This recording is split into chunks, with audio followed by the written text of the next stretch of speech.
Welcome to Ancient Wisdom, a sanctuary where timeless wisdom guides you into deep, restful sleep. Let the wisdom of the ages quiet your mind, ease your worries, and carry you gently into the night. If you're here to relax, reflect, and drift into peaceful slumber, you're exactly where you need to be. Before you get too cozy, take a moment to like this video and subscribe to the channel. It really helps me bring more soothing content your way. Also, I'd love to know, where are you tuning in from, and what time is it for you right now? Share in the comments below. Now, settle in, get comfortable, and let the wisdom of the ages guide you into deep, restful sleep. 10 alarming signs. You're losing yourself in a relationship and how to deal with this problem. Do you feel like you've lost touch with who you are since entering your relationship? It's a subtle process. Compromises here, small sacrifices there, and before you know it, you barely recognize yourself. Losing yourself in a relationship doesn't happen overnight. It's gradual, often disguised as love or devotion, but it ultimately leaves you feeling disconnected, invisible, and unfulfilled. A healthy relationship should complement your individuality, not diminish it. Yet, in the name of harmony, many of us overextend ourselves, prioritizing our partner's needs while neglecting our own. Stoic philosophy teaches us the value of self-respect and balance. As Epictetus said, freedom is the only worthy goal in life. It is won by disregarding things that lie beyond our control. In relationships, this freedom comes from staying true to your values, even as you grow together with another person. This video will guide you through 10 alarming signs that you might be losing yourself in your relationship. Each point is designed to help you reflect on your current dynamics, identify areas where you may be compromising too much, and find ways to reclaim your sense of self. Remember, losing yourself doesn't mean the relationship is doomed. It's a wake-up call. With awareness and action, you can create a partnership that honors both your individuality and your connection. Let us approach this with the wisdom of the Stoics, calmly, courageously, and with the intention of living in alignment with our true selves. Let's dive in. 1. You've stopped pursuing your interests. One of the first signs that you're losing yourself in a relationship is letting go of the passions and hobbies that once brought you joy. Whether it's painting, exercising, reading, or spending time with friends, these activities often take a back seat as your focus shifts entirely to your partner's needs and preferences. For example, maybe you used to attend a weekly yoga class, but now you skip it because your partner prefers to spend evenings together. Or perhaps you loved gardening, but it no longer feels worth the effort since your partner doesn't share the same enthusiasm. Over time, these small sacrifices add up, and you begin to lose touch with what makes you feel alive. Stoicism teaches us to value what is within our control, our choices and actions. Marcus Aurelius wrote, "You have power over your mind, not outside events. Realize this, and you will find strength." By letting go of your passions, you surrender a part of your identity, which diminishes your overall strength and joy. To reclaim this part of yourself, start small. Dedicate even 15 minutes a day to something you love. Let your partner know that these interests are part of what makes you who you are. "I'm going to spend some time on my painting tonight. It's important to me." A healthy relationship will not only allow space for your individuality, but encourage it. Your interests are not just hobbies, they are expressions of who you are. By nurturing them, you not only honor yourself, but also bring a fuller, more vibrant self to your relationship. 2. You constantly seek their approval. Do you find yourself hesitating to make decisions without first consulting your partner? Constantly seeking their approval whether for small choices like what to wear or big decisions about your career, is a sign that you may be losing confidence in your own judgment. Over time, this behavior can lead to dependence, eroding your sense of autonomy. Imagine wanting to pursue a professional opportunity, but instead of trusting your instincts, you delay, worrying about how your partner might feel. Or perhaps you change your plans, outfit, or opinion to align with what you think they'd prefer. While seeking input in a partnership is natural, consistently prioritizing their opinion over your own is not. Stoicism teaches us to live with self-respect and integrity. Marcus Aurelius wrote, "If it is not right, do not do it. If it is not true, do not say it." This wisdom applies not only to moral choices, but also to how we honor our own inner compass. Relying too heavily on another's validation weakens the foundation of your self-trust. To counter this, practice making decisions independently. Start small, choose something without asking for their input, then reflect on how it feels to trust yourself. Gradually, you'll rebuild confidence in your ability to navigate life on your own terms. When appropriate, involve your partner in your decisions, but ensure it's a collaboration, not dependence. Approval from your partner should enhance your confidence, not define it. By trusting your judgment, you reclaim your autonomy and strengthen both your relationship and your sense of self. 3. You compromise your values. Have you ever found yourself going along with something that doesn't sit right with you just to maintain harmony in your relationship? Whether it's agreeing with their views to avoid conflict or participating in activities that conflict with your principles, compromising your values is a troubling sign that you may be losing yourself. For example, you might agree to cut corners in a financial decision because your partner insists it's not a big deal, even though honesty is a core value for you. Or perhaps you stay silent about an issue that matters deeply to you because you fear their disapproval. These moments may feel minor, but they chip away at your integrity and create internal conflict. Stoicism emphasizes the importance of living in alignment with our values. Epictetus reminds us, "No man is free who is not master of himself." When you betray your principles, you lose mastery over your actions, leaving you disconnected from your true self. To address this, reflect on what matters most to you. Write down your core values and consider whether your relationship supports or challenges them. If you find yourself compromising too often, it's time to have an honest conversation with your partner. Express your feelings calmly. "I feel strongly about value, and it's important that we respect that in our relationship." Living true to your values is non-negotiable. A relationship that forces you to compromise your integrity is not a partnership. It's a loss of self. Stand firm in who you are and let your actions reflect the strength of your character. 4. Your social circle has shrunk. Have you noticed that your friendships and family connections have started to fade since entering your relationship? While it's normal for priorities to shift, completely losing touch with your social circle is a red flag that you might be overly focused on your partner at the expense of other meaningful relationships.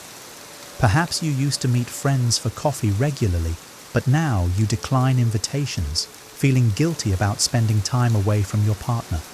Or maybe you've stopped calling family as often because your schedule revolves around your relationship. Over time, these decisions isolate you, leaving your partner as your sole source of connection and support. Stoicism teaches us the value of balance in our relationships. Marcus Aurelius said, "We are made for cooperation, like feet, like hands, like eyelids." This cooperation extends beyond romantic relationships to include friends, family, and the broader community. A fulfilling life requires nurturing a variety of connections, not relying solely on one. Rekindle your social circle by reaching out to friends and family intentionally. Schedule regular catch-ups, even if it's just a quick call or a coffee date. Let your partner know that maintaining these relationships is important to you and your overall well-being. A healthy relationship encourages growth in all areas of life, including your social connections. By fostering a strong support network, you enrich your life and avoid the pitfalls of isolation. True strength comes from balancing love for others with love for yourself and your community. 5. You feel overly responsible for their happiness. Do you find yourself constantly trying to keep your partner happy, even at the expense of your own well-being? While supporting each other is a cornerstone of a healthy relationship, feeling overly responsible for your partner's emotions can leave you drained and disconnected from your own needs. Imagine your partner is upset and you drop everything to comfort them, even if it means neglecting an important task or compromising your own peace of mind. Or you find yourself walking on eggshells, constantly trying to anticipate and prevent anything that might upset them. This pattern often leads to burnout as you take on more emotional labor than is fair or sustainable. Stoicism reminds us that we cannot control others, only our own actions and responses. Epictetus said, "It is not events that disturb people, but their judgments about them." Your partner's happiness is ultimately their responsibility, just as yours is yours. Taking this to heart helps create a balanced, healthier dynamic. To address this, practice setting emotional boundaries. Offer support without overextending yourself. I'm here for you, but I also need to take care of myself right now. Encourage your partner to take ownership of their emotions while ensuring your own needs are met.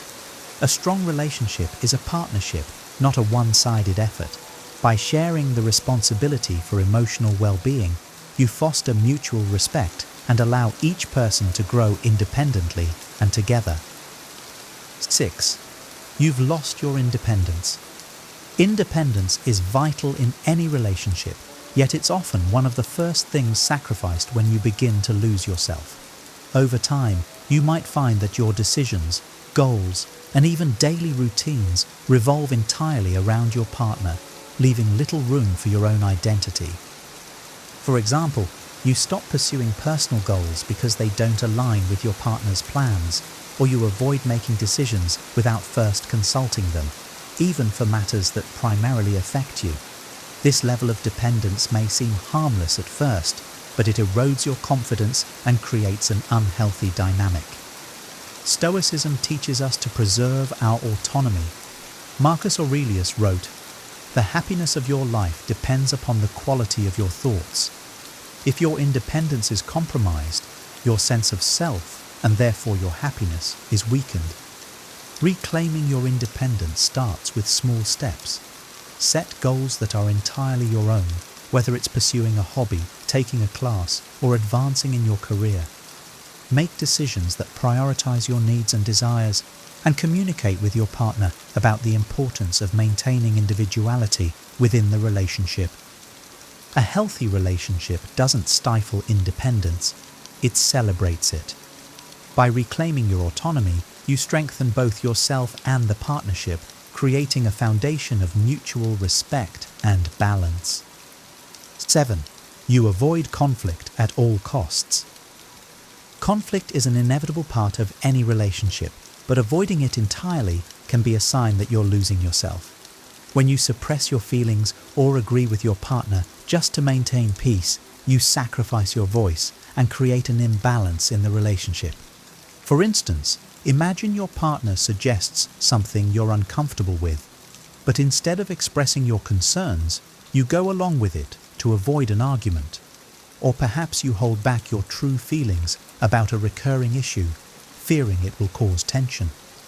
Over time, these unspoken conflicts build resentment and distance. Stoicism encourages us to face challenges with courage and rationality. Marcus Aurelius advised, "You must build up your life action by action and be content if each one achieves its goal as far as possible." Addressing conflict constructively is one of those necessary actions for a balanced and honest relationship. Start by expressing your concerns calmly and clearly. "I feel uncomfortable with this, and I'd like to talk about it." Focus on solutions rather than assigning blame. Healthy conflict can strengthen a relationship by fostering understanding and trust, while avoiding it only deepens the divide. A relationship built on suppressed emotions is fragile. By facing conflict with openness and courage, you not only maintain your sense of self, but also nurture a stronger, more authentic connection with your partner. 8. You're neglecting self-care. Have you stopped prioritizing your own physical, mental, or emotional well-being? When you consistently put your partner's needs above your own, self-care often becomes an afterthought. Over time, this neglect can leave you feeling exhausted, unbalanced, and disconnected from yourself. For example, you skip workouts or healthy meals because your partner's schedule or preferences take precedence. Or you stop carving out alone time because you feel guilty for prioritizing yourself. While it may seem noble to focus on your partner, neglecting self-care depletes your ability to show up fully in the relationship. Stoicism teaches us the importance of nurturing our inner and outer well-being. As Epictetus said, "Take care of your body as if it were a temple." Self-care isn't selfish, it's essential.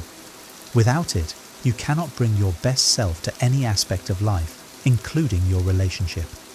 Start by reclaiming small moments for yourself.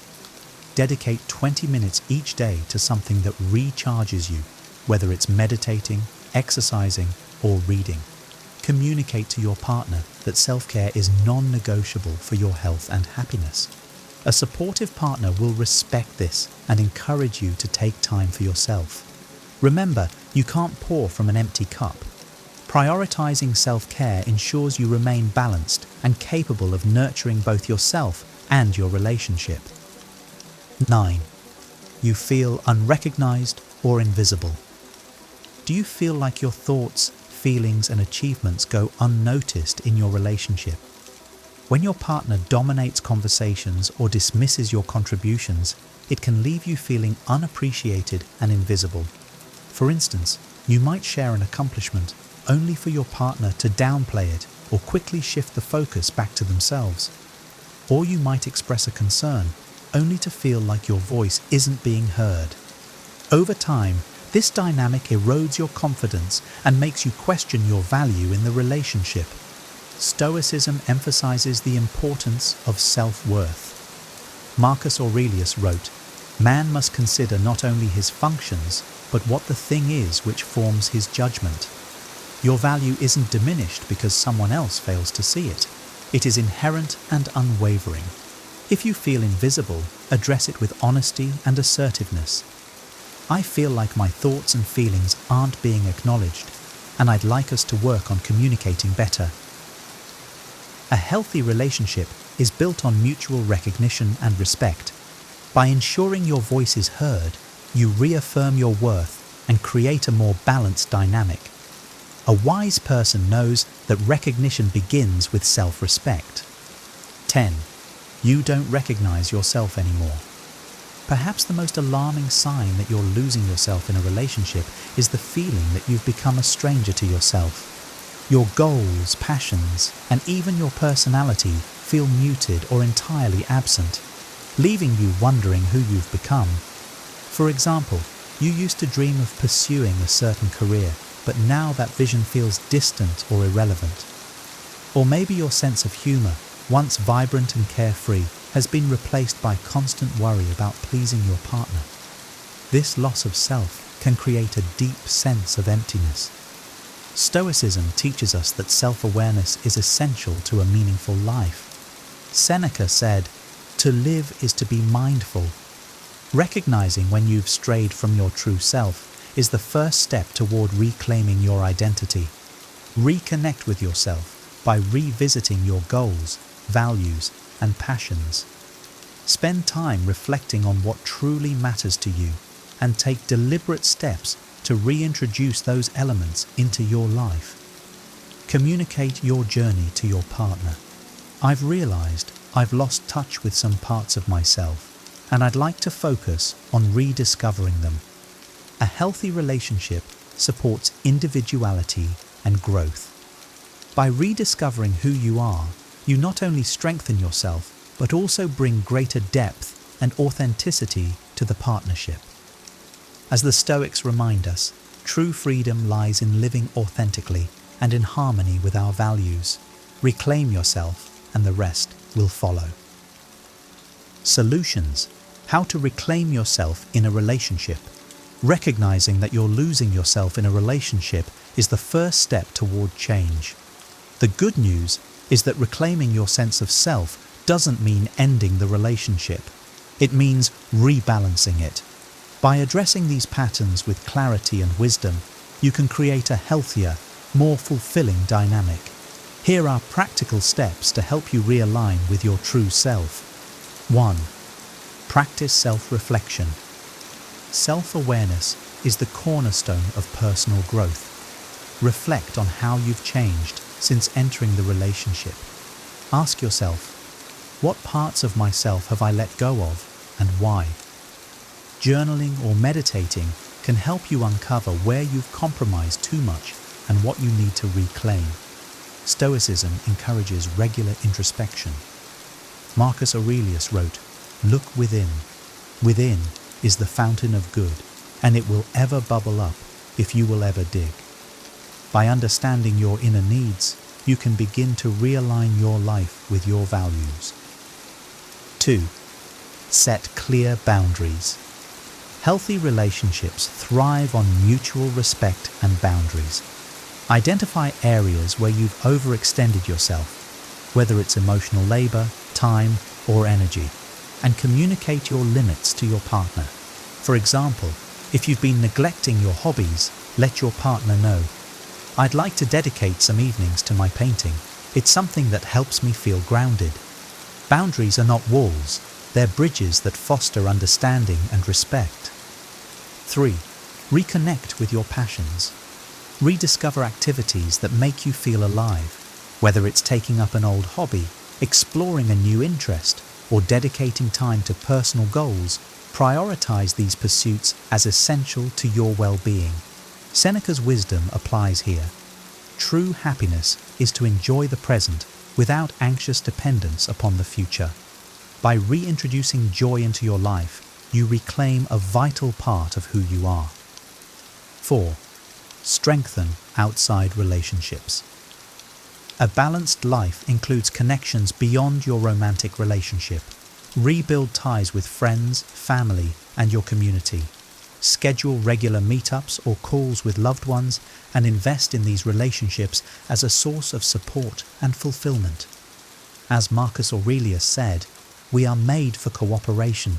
Nurturing your wider circle enhances your sense of belonging and prevents over-reliance on your partner. 5. Foster independence. Regain confidence in your ability to navigate life on your own terms. Set personal goals and make decisions that align with your values, even if they don't directly involve your partner. Independence isn't about separation. It's about maintaining your identity while being part of a partnership. Epictetus reminds us, "No man is free who is not master of himself." True freedom in a relationship comes from standing firm in your individuality. Losing yourself in a relationship doesn't happen overnight, and reclaiming yourself takes time, reflection, and deliberate action. The key is to approach this process with grace and wisdom, understanding that a healthy relationship is one where both partners grow together while maintaining their individuality. Stoic philosophy offers timeless guidance. Live in alignment with your values, nurture your inner self, and embrace the strength that comes from knowing who you are. By practicing self-reflection, setting boundaries, and fostering your passions and independence, you can create a partnership that enhances, not erases, your identity. Remember, as the Stoics teach, balance and self-awareness are essential for a fulfilling life. You deserve a relationship that uplifts and inspires you without compromising your sense of self. Take the first step today and trust that by prioritizing yourself, you'll create a healthier, more authentic connection with both your partner and yourself. If you found this video insightful, please give it a thumbs up and subscribe to the channel for more wisdom and guidance on navigating life's challenges. Your support means so much and helps us continue creating meaningful content. We'd love to hear from you. Have you ever felt like you were losing yourself in a relationship?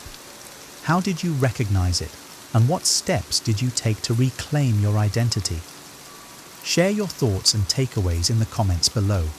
Let's learn from each other and grow together.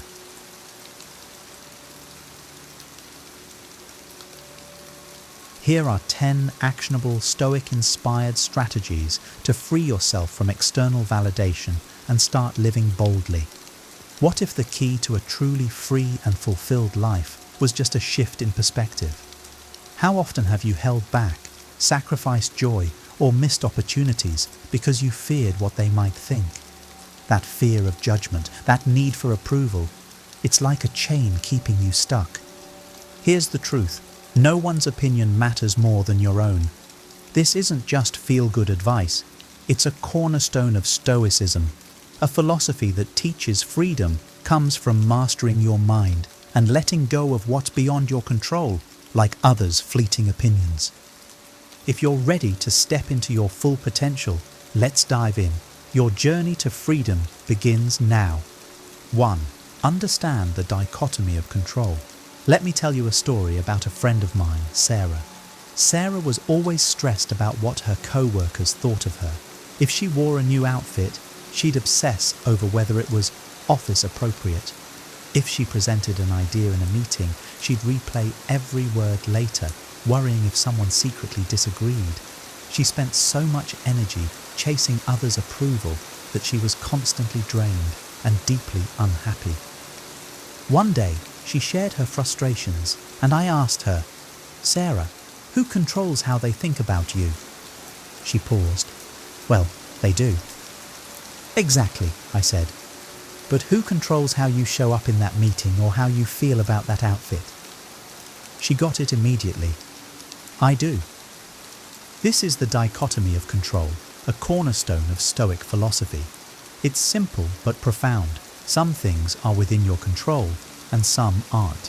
Your thoughts, actions, and reactions, yours to command. The opinions of others, completely outside your jurisdiction. Why waste time and energy stressing about what you can't control? Think about it. If you spend every day chasing the approval of others, you're giving away your power. It's like running on a treadmill that never stops. No matter how fast you go, you'll never get anywhere. Here's a practical step. Take out a sheet of paper and draw 2 columns. Label one "in my control" and the other "out of my control." Write down a recent situation that's stressing you out and sort the details into those columns. Then focus only on what's in the first column.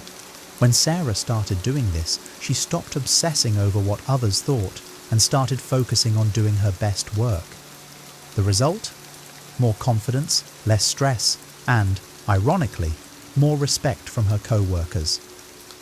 When you master the dichotomy of control, you reclaim your freedom. Make the choice to focus on your lane, not theirs. That's how you win. 2. Detach from external validation. Let's talk about Michael. He was a rising entrepreneur, launching a new product that had potential to change his industry.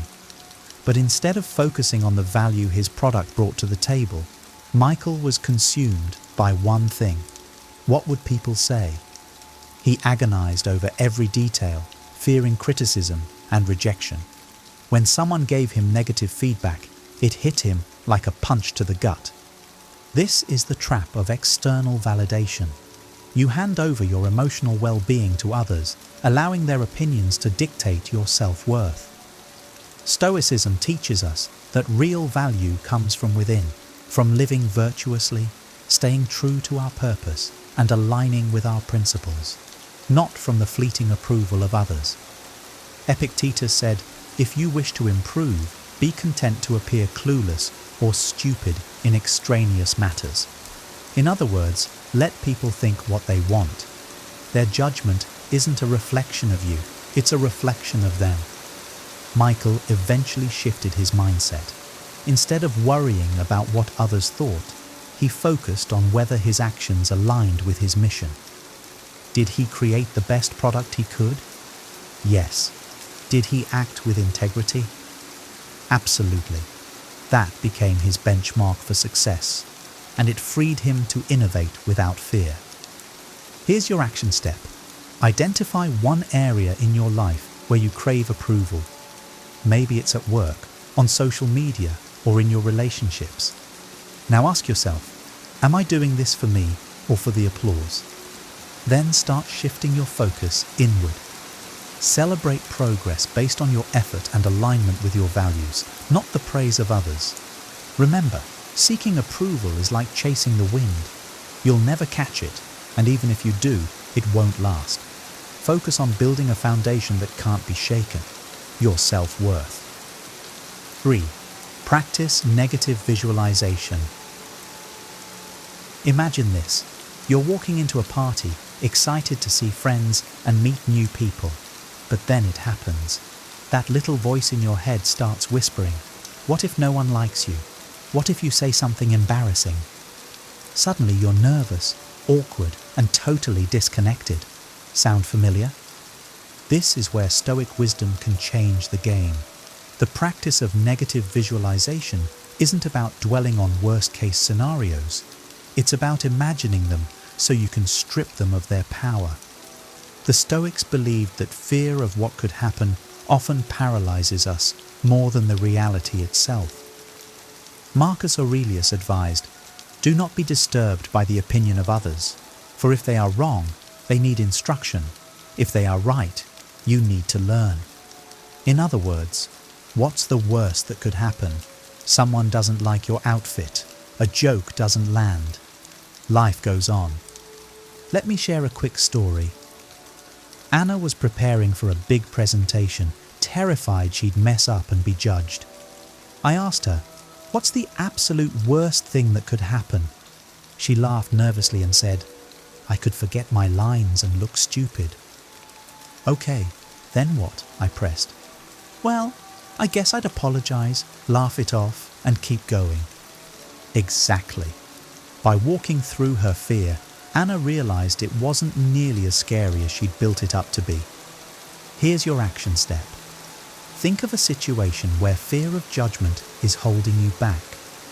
Imagine the worst-case scenario in detail. Then ask yourself, what's the worst thing that could realistically happen? Can I handle it? Most of the time, the answer is yes. Negative visualization turns fear into a challenge you can conquer. Face it head-on and watch your confidence soar. 4. Adopt the view from above. Picture this. You're stuck in traffic, late for an important meeting. Frustration builds as every minute ticks by, and you start spiraling. What will my boss think? Will this ruin my reputation? But then, imagine you're in a plane thousands of feet above, looking down at the same traffic. From that altitude, the cars are tiny dots, and the chaos you felt earlier seems insignificant. This shift in perspective is what Stoics call the view from above. By zooming out, you see how small most problems and opinions really are in the grand scheme of things. Marcus Aurelius frequently meditated on this idea, reminding himself to look at life from a higher vantage point. Consider the vastness of time and space and the smallness of our lives within it. Now, let's apply this to caring about others' opinions. Imagine you're nervous about speaking up in a meeting, fearing judgment, but from the view from above, those opinions are fleeting. A week, a month, or even a year from now, will anyone even remember what you said? Probably not. And if they do, will it really matter? Not likely. Here's a story. My client David was terrified of launching a podcast. He feared people would judge his voice, his ideas, or his credibility. I challenged him to take the view from above. Zoom out, I said. What will this mean in 10 years? If the podcast flops, what's the real impact? He laughed and admitted it wouldn't be a big deal. With that perspective, he launched, and today, His podcast is thriving. Action step.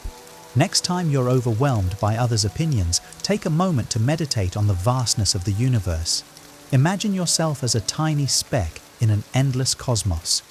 Feel the weight of those judgments shrink and fade. The view from above isn't just philosophy, it's power. It reminds you to focus on what truly matters and let go of what doesn't. 5. Embrace impermanence. Let me ask you this. Do you remember the last time someone criticized you harshly? Maybe it was a snide remark from a coworker or an offhand comment from a friend. Now, think about how much that moment consumed your mind back then. But here's the real question. Does it still matter now? Chances are it doesn't. That's because opinions, like all things, are fleeting. Stoicism teaches us to embrace impermanence, the understanding that nothing lasts forever. Marcus Aurelius captured this wisdom beautifully when he wrote, "Everything we see will quickly perish, and those who see it will perish too." This isn't meant to depress you, it's meant to free you. The judgment you fear today will fade with time, just like the countless worries you've faced before. Here's a story. Claire was a young artist who stopped sharing her work after a few harsh critiques online. She obsessed over the negative comments, letting them overshadow her love for creating. When I asked her to reflect on those comments a year later, she couldn't even remember the details. Why let something so temporary stop you from doing what you love? I asked. She realized she had given power to something that had already faded into the past. Action step. Think about a time you felt judged or criticized. How much does it matter to you today? Now remind yourself that today's challenges will fade just as quickly. Journaling on this regularly can reinforce your understanding of impermanence.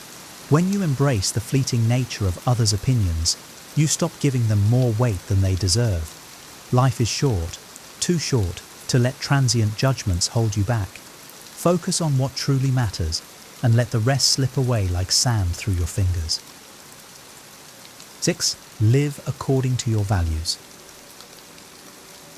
Imagine waking up every day with a clear sense of purpose, knowing that your actions align with who you truly are. You're not worrying about impressing others or chasing their approval because you're grounded in your own principles. That's the power of living according to your values. One of the greatest lessons Stoicism teaches is this: your values are your compass.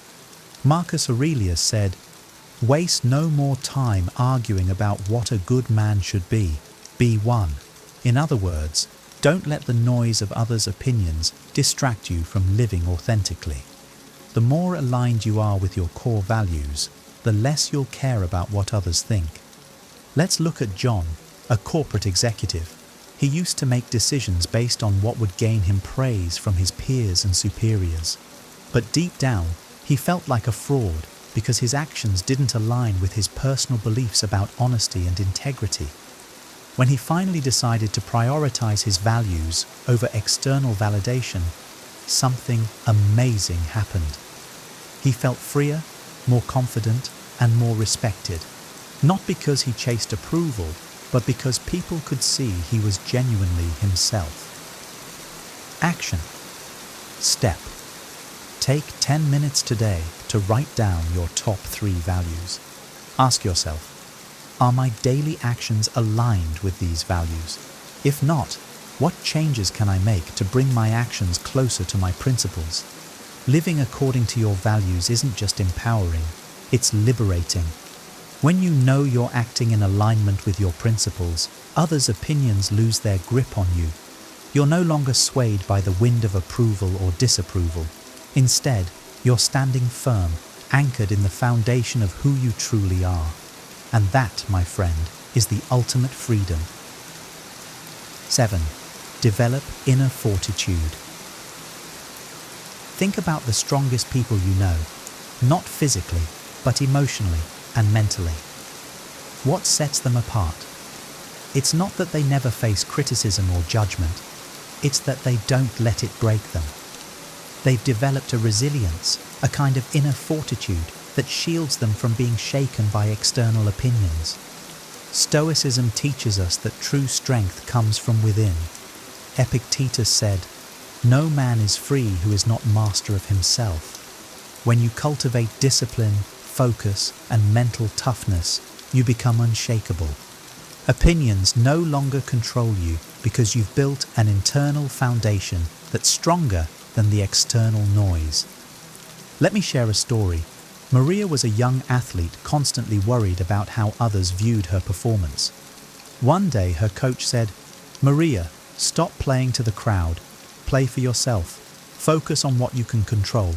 Your effort, your attitude, your growth." She took that advice to heart and started training harder, focusing solely on improving herself.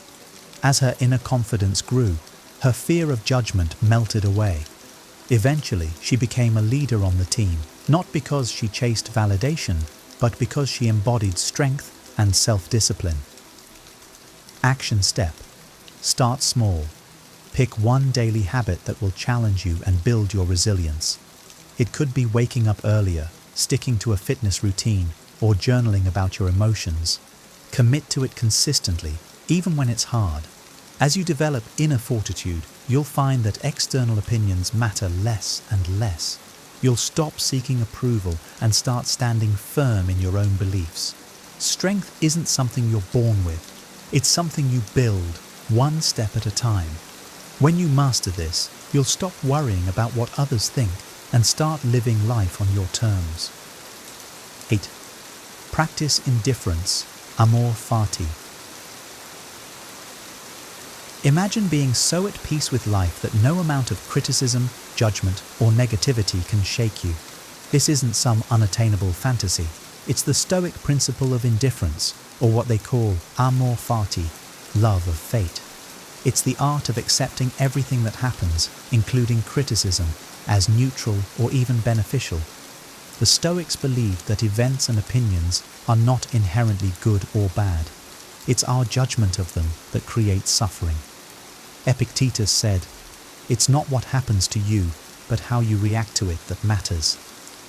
When you embrace indifference, you stop letting others' opinions control your happiness. Criticism becomes just another fact of life, like rain on a cloudy day. You don't curse the rain, you simply accept it and move forward. Take James, for example. He was a writer who dreaded negative reviews. Every time someone criticized his work, he'd spiral into self-doubt. But after studying Stoicism, he started reframing criticism. Instead of seeing it as an attack, he saw it as an opportunity to improve, or simply ignored it if it wasn't constructive. By embracing amor fati, he found freedom. He wrote boldly, unapologetically, and his work flourished. Action step. Think about a recent criticism or judgment you've received. Ask yourself, is this something I can learn from? If yes, take the lesson. If no, let it go. Repeat this mantra. I am indifferent to what I cannot control. When you practice indifference, you reclaim your power. Criticism and judgment no longer define your worth. Instead, they become background noise, a natural part of life that you accept and move beyond. This mindset doesn't just make you stronger, it makes you unstoppable. Embrace amor fati and watch how your world transforms. 9. Limit exposure to negative influences. You've heard the saying, you're the average of the 5 people you spend the most time with. The truth is, your environment plays a massive role in shaping your thoughts, emotions, and even your self-worth. If you surround yourself with overly critical, judgmental, or toxic people, it's no wonder their opinions weigh heavily on you. The Stoics were very intentional about their associations. Seneca wrote, "Associate with those who will make a better man of you. Welcome those whom you yourself can improve." In other words, choose your circle wisely. If your life is filled with people who constantly tear you down or make you question your worth, it's time to reevaluate who deserves your energy. Consider Rachel, a talented designer who worked in a toxic office environment. Every idea she pitched was met with skepticism, and every success was downplayed. She began to internalize their negativity and doubted her abilities. When she finally left that environment and joined a supportive team, everything changed. She thrived, not because she needed approval, but because she wasn't constantly fighting against toxic energy. Action step: audit your social circle and environment. Make a list of the people or situations that drain you emotionally or amplify your insecurities. Then, create a plan to limit your exposure to these influences. If you can't cut ties completely, set firm boundaries to protect your mental space. On the flip side, seek out people who inspire, challenge, and support you. Spend time with those who encourage growth and celebrate your authentic self. Remember, your time and energy are precious. Don't waste them on negativity. By consciously curating your environment, you'll feel lighter, more confident, and less burdened by others' opinions. That's how you take back control. 10. Reflect on mortality. Let's get real. Life is short. The Stoics were masters of embracing this truth, not as something to fear, but as a powerful motivator to focus on what truly matters. They practiced memento mori, which means remember you will die. This isn't morbid, it's liberating. When you realize how fleeting life is, you stop wasting time on things that don't matter, like worrying about what others think. Marcus Aurelius wrote, "You could leave life right now. Let that determine what you do and say and think." Think about that. If this were your last day on earth, would you really care about a random person's opinion of your hairstyle, your presentation, or your social media post? Of course not. You'd focus on what truly matters, your loved ones, your purpose, and living authentically. Take Tom, for example. He spent years chasing approval in his corporate job, sacrificing his dreams of starting a business. When a health scare forced him to confront his mortality, he realized how much time he'd wasted worrying about things that didn't matter. That wake-up call changed everything. He left his job, launched his business, and never looked back. Today, he says the best decision he ever made was to stop letting fear of judgment hold him back. Action step: write down 3 things you would do differently if you only had a year left to live. Are you holding back because you're afraid of what others might think? Start taking small steps toward those changes today. When you reflect on mortality, you gain clarity. Life is too precious and too short to be lived according to someone else's expectations. Focus on what truly matters to you and let the rest go. In the end, what will you regret more? Doing what others wanted or living the life you were meant to live? Stopping the fear of what others think isn't just about reducing stress, it's about reclaiming your life. By applying these 10 Stoic strategies, you can build confidence, resilience, and inner peace to live authentically. Others' opinions are fleeting, but staying true to your values defines who you are. Which of these strategies resonated most with you? Share your thoughts in the comments. I'd love to hear them. If this video helped, hit like, subscribe for more personal growth content, and share it with someone who needs a little Stoic wisdom. Thank you for watching. Remember, you have the power to live life on your terms. Let's make it happen. See you next time.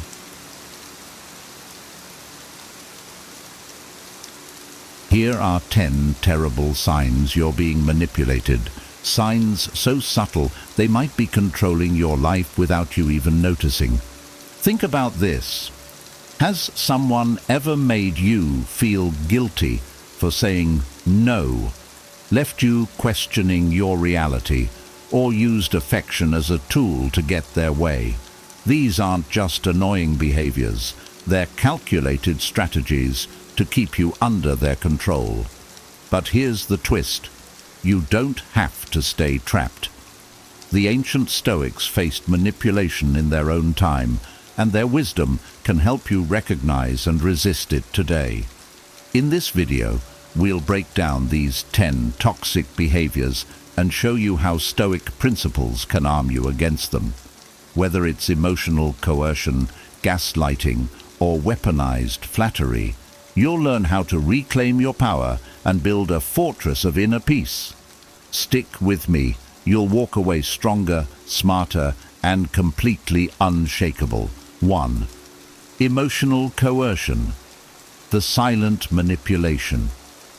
Have you ever felt an uncomfortable weight on your shoulders, like someone was making you responsible for their feelings or decisions? Emotional coercion works this way. It's subtle, yet it has a profound impact on your sense of freedom. A friend might say, "If you don't come to my party, I'll be so hurt." Or a partner might suggest, "You don't love me if you won't do this for me." These statements plant seeds of guilt, fear, or obligation, manipulating you into compliance. Stoicism offers a powerful antidote. It teaches that our emotions and reactions are entirely within our control.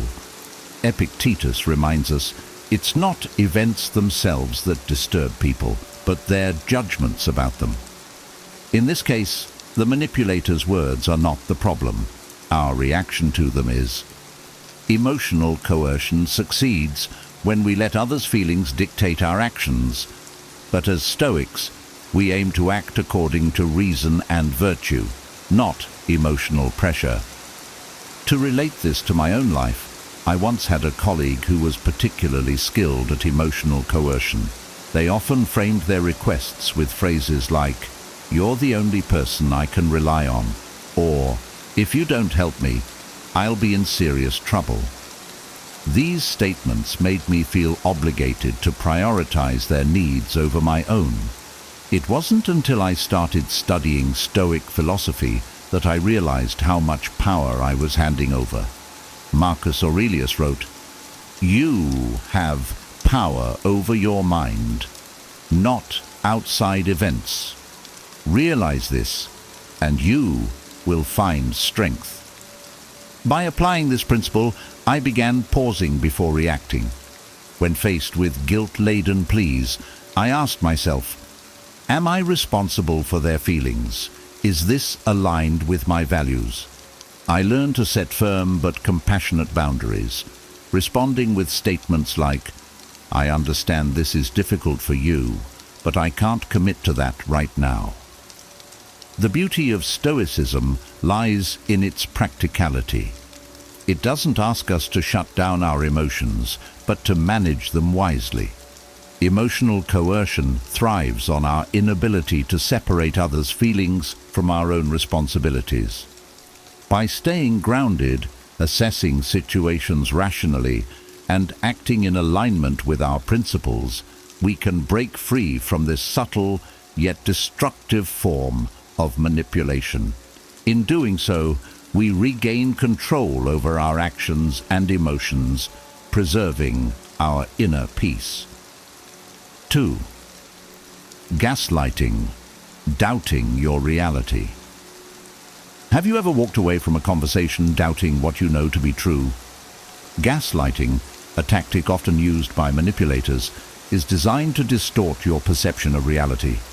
It's when someone denies facts, twists events, or accuses you of being overly sensitive to make you question your memory, judgment, or sanity. Statements like, "That never happened," or "Mi gestorci," "you're imagining things," are hallmarks of this manipulation technique. The Stoics teach us to anchor ourselves in reason and objective reality, protecting our inner clarity from external distortions. Marcus Aurelius reminds us, "If someone can prove me wrong and show me my mistake, I will gladly change, for I seek the truth." Stoicism encourages us to focus on facts, not emotions, when evaluating situations. Gaslighting works when we lose confidence in our reasoning, but the Stoic approach empowers us to remain steadfast in our understanding of the truth.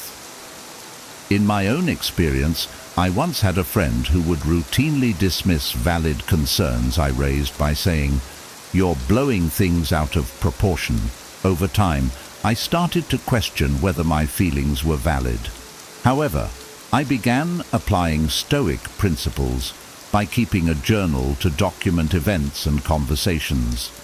This gave me an objective record to reference, helping me differentiate between my own perceptions and the manipulator's version of events.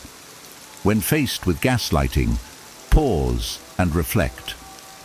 Ask yourself, what evidence do I have for my perspective? Am I being led by reason or by someone else's narrative? If the situation allows, calmly challenge the manipulator with facts. Actually, I remember this differently. Here's what I recall happening. However, the key is not to engage in emotional arguments. They thrive on confusion. Stoicism teaches us that while we cannot control others' actions, we can control our response. Grounding ourselves in truth and logic weakens the manipulator's grip. By trusting our rational mind, we safeguard our confidence and avoid falling prey to gaslighting. 3. Excessive flattery. Sweet words with bitter intentions. Have you ever been overwhelmed by compliments, only to realize later that they came with strings attached? Excessive flattery is a manipulator's tool to gain your trust and lower your defenses. They might say things like, "You're so amazing. No one else could do this as well as you." While it feels good in the moment, it's often a calculated attempt to exploit your desire for approval. Stoicism warns us against attaching our self-worth to others' opinions. Seneca advised, "A wise man is neither elevated by praise nor depressed by blame." Excessive flattery becomes manipulation when we rely on it to feel validated. A Stoic knows that true worth comes from living virtuously, not from the approval of others. I recall working with someone who constantly praised my work, telling me, "You're the best team player we have." I felt proud, but soon noticed a pattern. Every compliment was followed by a request, often for tasks that weren't my responsibility. Stoicism helped me step back and evaluate their motives. Were they genuinely appreciative, or was their praise a prelude to manipulation? To handle such situations, focus on staying humble and grounded. Acknowledge the compliment, but don't let it cloud your judgment. Instead of feeling obligated, calmly assess the request's merit. Say, "Thank you for the kind words, but let me consider if I can help with that." Flattery only works as manipulation when we let it. By cultivating inner confidence and focusing on virtue, we can appreciate genuine praise without being swayed by excessive or insincere compliments. A Stoic mind remains balanced, neither inflated by flattery nor diminished by criticism. 4. Isolation. Cutting you off from support. Manipulators often isolate you from your support system to gain more control over your decisions. They might subtly discourage you from spending time with friends or family, claiming that those relationships are not in your best interest. Over time, you find yourself distanced from the people who provide strength, perspective, and emotional stability. Stoic philosophy emphasizes the importance of meaningful relationships and community. Marcus Aurelius wrote, "We are made for cooperation, like feet, hands, eyelids, or the rows of the upper and lower teeth." This reminds us that human connections are essential, not obstacles to be removed. Recognizing attempts at isolation allows us to remain connected to the relationships that nourish and support us. In my life, I once dealt with someone who constantly questioned my closest friendships. They would say things like, "Are they really there for you?" or "I think they're jealous of our bond." Their subtle remarks made me doubt my friends and rely more on the manipulator for support. But when I applied Stoic principles, I started to see through their tactics. By evaluating relationships objectively, I realized the manipulator's claims didn't align with reality. To counter isolation, actively nurture your relationships and seek diverse perspectives. Stoicism teaches us to act in accordance with reason, and part of that involves valuing the people who truly care for us. Don't let anyone dictate whom you can or cannot trust without evidence. Stay grounded and maintain the connections that bring balance and joy to your life. 5. Playing the victim. Weaponizing helplessness. Manipulators often present themselves as victims to elicit sympathy and shift the burden of responsibility onto you. They might recount endless tales of mistreatment or unfairness, subtly implying that it's your duty to make things right for them. While compassion is a virtue, Stoicism warns us against allowing pity to cloud our judgment. Epictetus advised, "Make the best use of what is in your power and take the rest as it happens." Manipulators exploit your kindness, but it's essential to remember that their circumstances are outside your control. You cannot solve every problem they present, nor should you feel obligated to. I encountered someone who frequently lamented their misfortunes, from financial woes to strained relationships. Initially, I felt compelled to help, offering my time, energy, and resources. However, their problems persisted, and I began to notice a pattern. They weren't seeking solutions, just attention and compliance. Stoicism helped me step back and ask myself, am I truly helping, or am I enabling their behavior? The key to dealing with this manipulation is to approach it rationally. Offer support when appropriate, but set clear boundaries. Ask yourself whether your involvement aligns with your values, or if it simply feeds their dependency. By focusing on what you can control, your actions and intentions, you prevent their victimhood from dictating your choices. 6. Exploiting vulnerabilities, using your weaknesses against you. A manipulator will often identify and exploit your vulnerabilities, turning your fears, insecurities, or desires into leverage. They may subtly remind you of past failures or insecurities, using them to steer your decisions in their favor. Stoic wisdom teaches us to embrace self-awareness and strengthen our inner resilience. Seneca wrote, "We suffer more often in imagination than in reality." Recognizing and accepting your vulnerabilities is the first step to preventing their misuse. By owning your flaws, you take away the manipulator's power to use them against you. I once confided in someone about my fear of failure in a project. Later, when disagreements arose, they would say things like, "If you don't do this my way, you might regret it later." Their words tapped into my fear, making me doubt my instincts.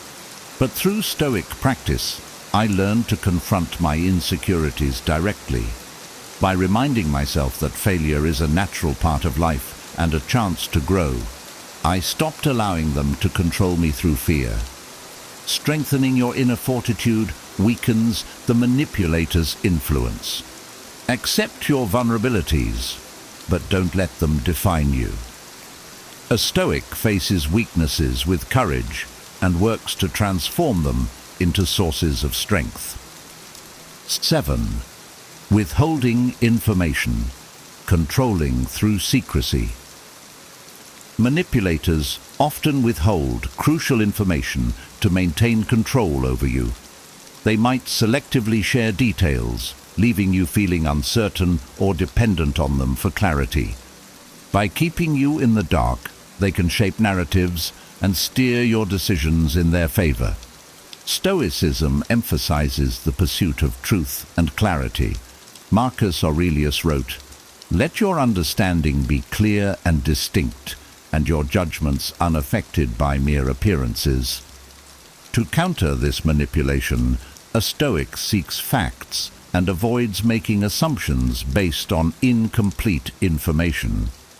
I've experienced situations where someone withheld key details in a professional setting, framing the situation in a way that suited their agenda. It wasn't until I asked specific questions and sought other perspectives that I realized I wasn't getting the full picture. The Stoic principle of rational inquiry helped me take a step back and recognize that clarity comes from actively seeking knowledge rather than passively accepting what's given. When you suspect someone is withholding information, remain calm and ask direct, respectful questions. Don't allow fear or frustration to cloud your judgment. Instead, approach the situation methodically, seeking the facts before drawing conclusions. Stoicism teaches us to remain grounded, ensuring that secrecy and uncertainty cannot easily manipulate us. 8. Love, bombing and deprivation, emotional whiplash. Love bombing and deprivation are manipulation techniques that work in tandem. First, the manipulator showers you with affection and attention, creating a sense of dependency. Then they withdraw abruptly, leaving you craving the connection they once provided. This cycle keeps you off balance, questioning what you did wrong and striving to regain their approval. Stoic wisdom reminds us to find stability within ourselves, rather than seeking it from external sources. Epictetus taught, "Freedom is the only worthy goal in life. It is won by disregarding things that lie beyond our control." Manipulators use emotional highs and lows to keep you tethered, but a Stoic learns to detach from such extremes and seek balance within. I've faced this manipulation in a personal relationship where intense affection was followed by sudden coldness. Each time, I found myself trying harder to fix the dynamic. Once I embraced Stoicism, I realized their behavior was outside my control. By focusing on my own sense of worth and emotional balance, I broke free from the cycle. To resist this tactic, cultivate emotional independence. Appreciate love and kindness when it's genuine, but don't allow your happiness to hinge on someone else's behavior. A Stoic finds peace in their own actions and principles, not in the fluctuating attention of others. 9. Excessive control, dictating your choices. Manipulators often attempt to control your decisions, dictating how you should think, act, or even feel. They may frame their interference as care or concern, saying things like, "I just want what's best for you," while subtly steering you toward their desired outcomes. Stoicism champions personal agency and the ability to live in alignment with your values. Epictetus wrote, "No man is free who is not master of himself." Manipulators thrive when we surrender control, but the Stoic path is about reclaiming autonomy and making choices based on reason, not external pressure. I once had a mentor who frequently overstepped, insisting their advice was the only path to success. At first, I followed their guidance, but it began to feel stifling. Applying Stoic wisdom, I reflected on my own goals and principles. Were their suggestions truly aligned with what I valued, or was I letting them dictate my life? By setting boundaries and making decisions rooted in my convictions, I regained control. To counter excessive control, calmly assert your independence. Thank the person for their input, but remind them and yourself that the ultimate decision is yours. A Stoic lives authentically, guided by inner principles rather than external dictates. 10. Blaming and shaming, deflecting responsibility. Manipulators often use blame and shame as tools to deflect responsibility onto you. They may accuse you of being selfish, ungrateful, or incompetent, making you feel as though you're at fault for their shortcomings or failures. Stoicism teaches us to accept responsibility for our own actions while rejecting unjust criticism. Marcus Aurelius advised, "If you are distressed by anything external, the pain is not due to the thing itself, but to your estimate of it, and this you have the power to revoke at any moment." When manipulators try to shame us, we can choose not to internalize their words. I've dealt with someone who frequently blamed me for their mistakes, saying things like, "This wouldn't have happened if you had supported me better." For a time, I believed them, but Stoic reflection helped me see that their failures weren't my burden to bear. I learned to separate valid feedback from baseless accusations, focusing on what I could control, my own actions and responses. When confronted with blame or shame, pause and reflect. Ask yourself whether the criticism is justified. If it is, take accountability and grow from it. If it isn't, let it pass without allowing it to disturb your peace. A Stoic knows that their worth is not determined by others' judgments, but by living virtuously and staying true to their principles. Manipulation thrives in the shadows, but with the clarity and resilience that Stoic wisdom provides, you now have the tools to recognize and resist it. By identifying these 10 signs and staying anchored in your values, you can protect your peace and reclaim your personal freedom. If you found this video helpful, don't forget to like it. It really supports the channel. Subscribe for more Stoic insights and practical advice to empower your daily life, and I'd love to hear from you. Which of these signs resonated with you the most? Or do you have your own experiences or takeaways to share? Drop them in the comments below. I read and value every single one. Together, let's build a community grounded in wisdom, strength, and mutual support. See you in the next video. In today's world, many men struggle to understand what truly attracts women. We're often told it's about looks, wealth, or saying the right things. But what if the secret to winning her heart lies not in impressing her, but in mastering ourselves? This video dives into the timeless principles of Stoicism and shows how self-mastery, emotional strength, and authentic presence are what truly make a man attractive. Forget about pick-up lines and flashy gestures. Here, you'll discover how to cultivate the inner qualities that naturally draw women in. Ready to learn the Stoic approach to lasting attraction? Let's get started. 1. Stop chasing.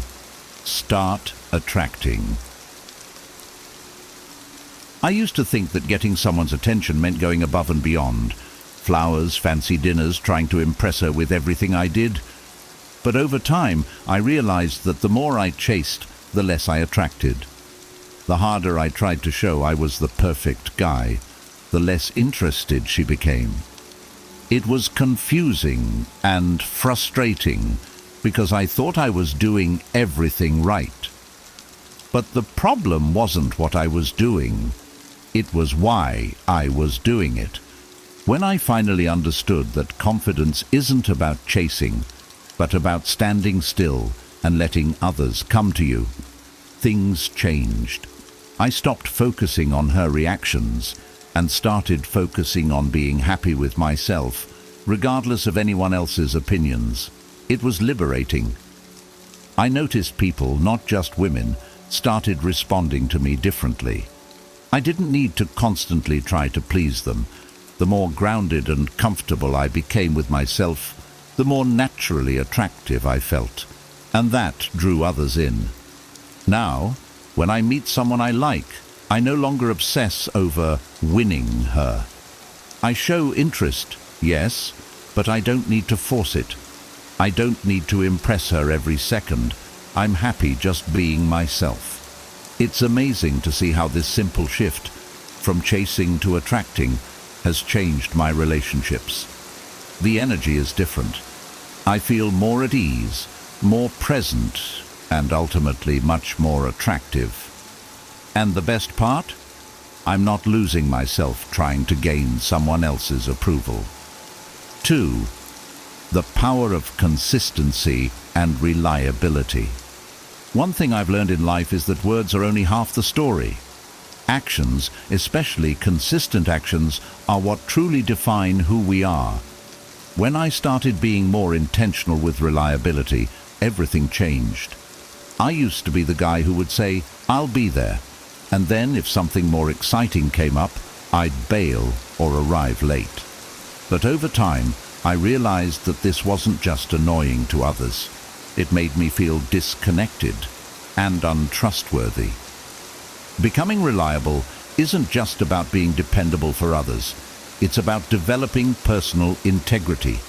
When I say I'll do something, I follow through, no matter how small or large the commitment.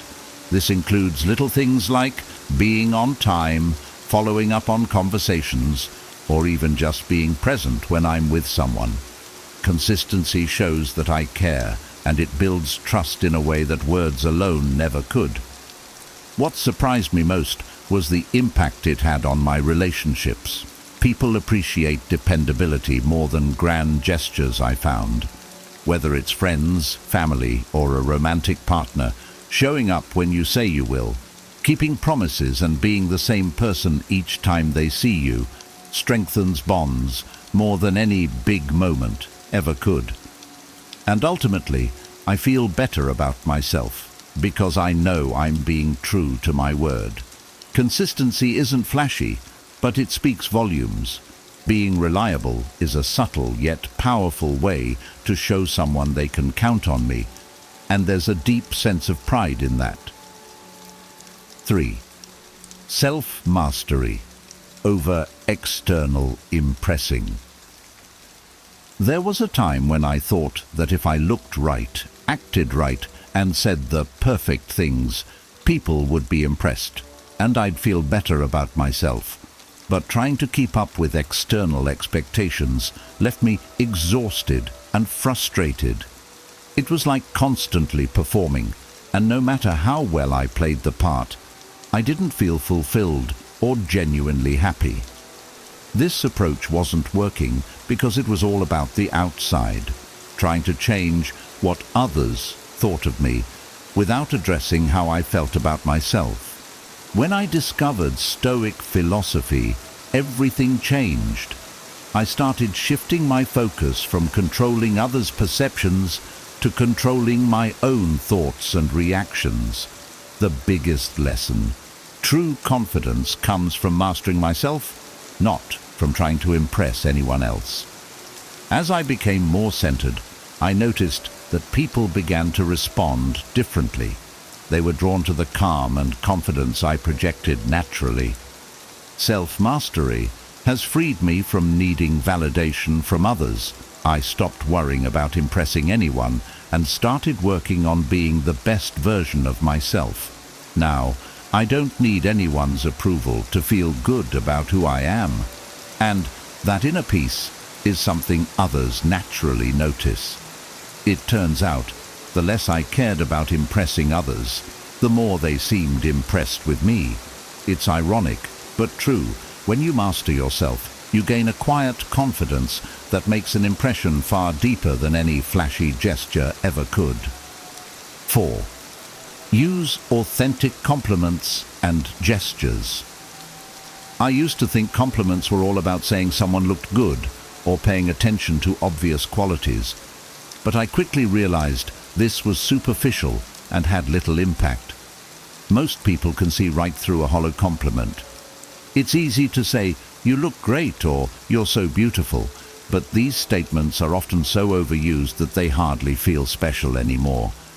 That's when I began paying attention to more meaningful details. When I meet someone I'm interested in, I focus on who they are rather than just how they look. If she's passionate about her job or a hobby, I let her know that I respect her dedication or admire her intelligence. This shift has made conversations feel richer, and people genuinely appreciate that I notice things about them beyond the surface. One of my favorite ways to connect is to remember small details. If she mentions a favorite author or something she's going through, I'll bring it up later, maybe even surprise her with a book or ask her how things are going. These small gestures go a long way because they show I'm actually listening and that I care. There's no need for grand gestures or over-the-top compliments. Authenticity and attentiveness have become my superpowers in relationships, allowing me to connect with people on a deeper level. I find this approach more fulfilling, and it often leaves a lasting impression that superficial flattery never could. 5. Handle rejection calmly. No one enjoys rejection, and for the longest time I struggled with it. I'd overthink every little interaction, wondering what I did wrong or what I could have done differently. But then I realized that taking rejection personally was only holding me back. Stoicism taught me a different approach, to see rejection as a part of life that I don't have to take personally. When I started seeing rejection through this lens, I felt liberated. I realized I couldn't control how others felt or responded. All I could control was how I reacted. So, instead of obsessing over why someone wasn't interested, I began focusing on what I learned from each experience and how I could grow. Rejection no longer felt like a failure. It became an opportunity to build resilience and self-awareness. Now, if things don't go my way, or if someone isn't interested, I stay calm and composed. This mindset has made me more confident and less afraid to put myself out there. Ironically, handling rejection gracefully has made me more attractive because I don't let disappointment control me. I'm not desperate or anxious. I'm just focused on being my best self. And that calm confidence? It's something people notice. Stoicism has taught me to see rejection as just another experience, not a measure of my worth, and that has been life-changing. 6. Emotional detachment for inner peace. There was a time when I was overly attached to outcomes, especially in relationships. I'd get anxious over every little thing, a delayed text or an uncertain answer, and let it affect my mood and self-esteem. But this wasn't sustainable, and it definitely wasn't making me happy. That's when I discovered the power of emotional detachment, a concept that's central to Stoicism. Emotional detachment doesn't mean being cold or indifferent. For me, it means not letting my happiness hinge on someone else's actions. If someone likes me or doesn't, I'm okay either way, because my self-worth isn't tied to their validation. This shift has brought me a sense of inner peace that's incredibly freeing. I can enjoy people's company without the need for reassurance, and I can let go when things aren't meant to be without feeling devastated. Now, I'm more present and authentic in relationships because I'm not anxiously waiting for someone else's validation. This approach has allowed me to enjoy relationships for what they are, without needing them to be something they're not. Emotional detachment isn't about giving up on love or connection. It's about finding peace within myself, so I can be genuinely open to others without fear or desperation. This mindset not only brings calm to my life, but makes me more appealing because I'm not weighed down by expectations. 7. Apply Stoicism. When I first encountered Stoicism, I was a bit skeptical. How could an ancient philosophy help me with modern-day relationships? But as I started to understand the core principles, focusing on what I can control and letting go of what I can't, I saw its transformative power. It taught me that real strength comes from within, not from external validation. Now, I don't get rattled by little things that once bothered me. If someone cancels a plan or doesn't respond to my message right away, I'm fine, because I've learned to control my own reactions. This mindset shift has made me calmer and more resilient. I don't need constant reassurance from others because I'm confident in myself. Stoicism has become a grounding force in my life, allowing me to stay balanced even when things get chaotic. I'm not chasing after anyone's approval, and I'm not bending over backward to make things work.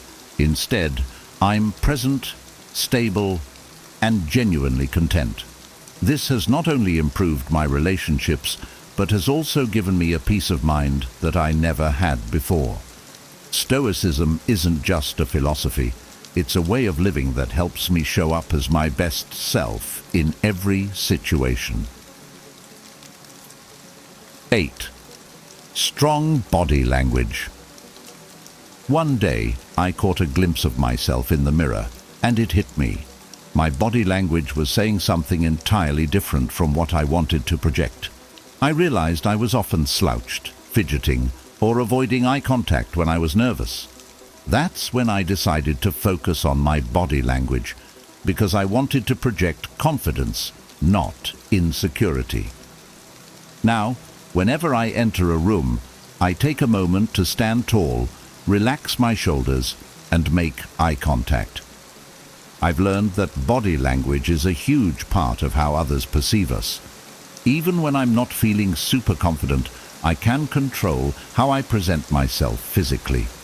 Holding eye contact and moving deliberately has a powerful effect. It not only makes me feel more in control, but also makes others view me as confident and self-assured. Mastering my body language has improved my self-confidence immensely. I no longer feel like I'm trying to hide or make myself smaller. Instead, I own my space, and that subtle shift in posture and eye contact speaks volumes. I've realized that confidence isn't just about what you say, it's about how you show up in every moment. Body language is a silent yet powerful communicator, and now I use it to convey calm strength. 9. Focus on personal growth and purpose. I used to think relationships were the ultimate goal, the thing that would make me feel complete. But over time, I realized that true fulfillment comes from within, from personal growth and having a clear sense of purpose. Now, I invest my energy into becoming the best version of myself, and this has changed everything. Pursuing my interests, working on my goals, and building a life I'm proud of have given me a sense of purpose and direction that I used to seek from others. And the surprising thing, this focus on personal growth has made me more attractive to others because people are naturally drawn to someone who's passionate and driven. I'm no longer seeking validation through relationships. Instead, I'm inviting people into a life that's already fulfilling. Having a purpose gives me a sense of stability that allows me to approach relationships differently. I'm not looking for someone to complete me because I'm already whole. I've realized that the best relationships come from two people who are already content with themselves, and that's exactly the kind of relationship I now attract. Personal growth isn't just about bettering myself, it's about creating a life that others want to be part of. 10. Be true to yourself. In my early dating days, I spent a lot of time trying to be who I thought others wanted me to be. I'd change my style, my interests, even my opinions just to fit in or make someone like me more. But pretending to be someone else left me feeling disconnected and frustrated because I wasn't being true to myself. Eventually, I realized that authenticity is more powerful than any facade. Being true to myself means embracing who I am, my strengths, my quirks, even my flaws. I've learned that the right person will appreciate me for who I am, not who I pretend to be. Now, instead of trying to mold myself into someone else's idea of perfect, I focus on being the best version of my true self. Staying true to myself has been empowering.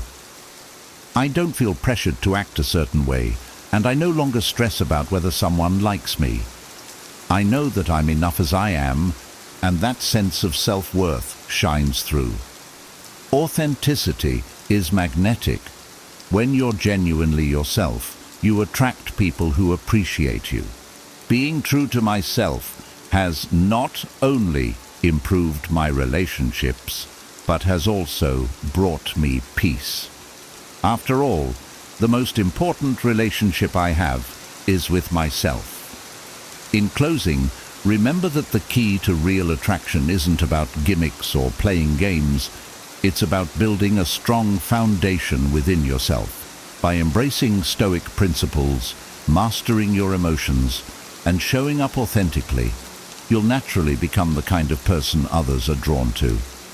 When you invest in becoming the best version of yourself, the right people will be drawn to you without effort. If you found value in this video, please give it a thumbs up and subscribe for more insights on relationships and self-mastery. And don't forget to share your thoughts in the comments below.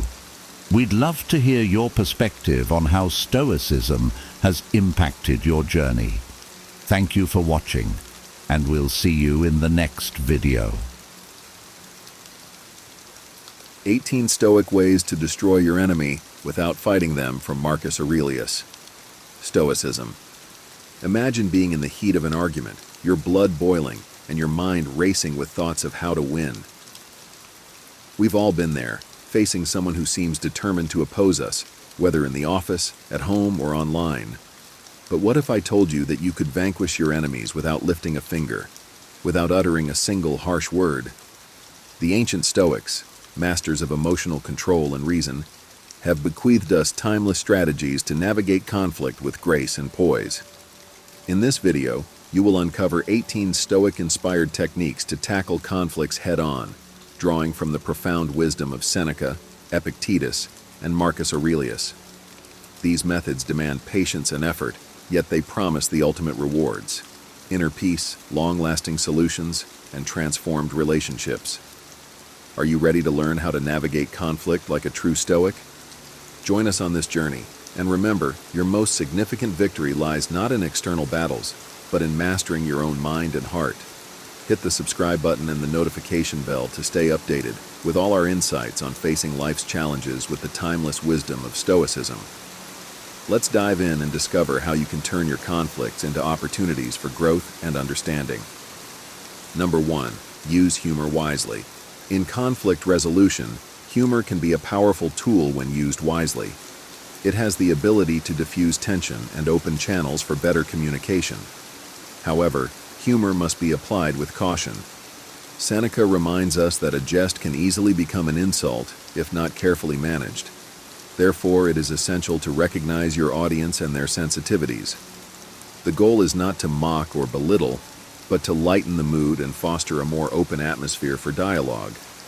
Humor that is self-deprecating can often be the safest bet, showing humility and a willingness to own up to mistakes. Timing is crucial. Introduce humor only when the emotional intensity has decreased, ensuring it doesn't come off as dismissive or sarcastic. By carefully incorporating humor, you can navigate the tightrope of conflict with balance, turning a potentially volatile situation into one where understanding and cooperation can flourish. Number 2. Set boundaries. Setting boundaries is a fundamental practice in maintaining inner peace and safeguarding your well-being. Epictetus teaches us that we cannot control the actions of others, only our own responses. By clearly defining what behaviors are acceptable to you and communicating these boundaries respectfully, you create a protective barrier against negativity. Boundaries are not walls meant to isolate, but guidelines that foster healthy interactions. Be assertive yet kind when articulating your limits, using I statements to express your needs without sounding accusatory. Consistency is key. Adhere to your boundaries firmly to gain respect from others and to respect yourself. Expect resistance but remain steadfast. Boundaries are acts of self-care, not selfishness. They empower you to live a life aligned with your values, providing the freedom to interact with others from a place of strength and serenity. Number 3, seek external aid. In the labyrinth of conflict, seeking external aid is a mark of wisdom, not weakness.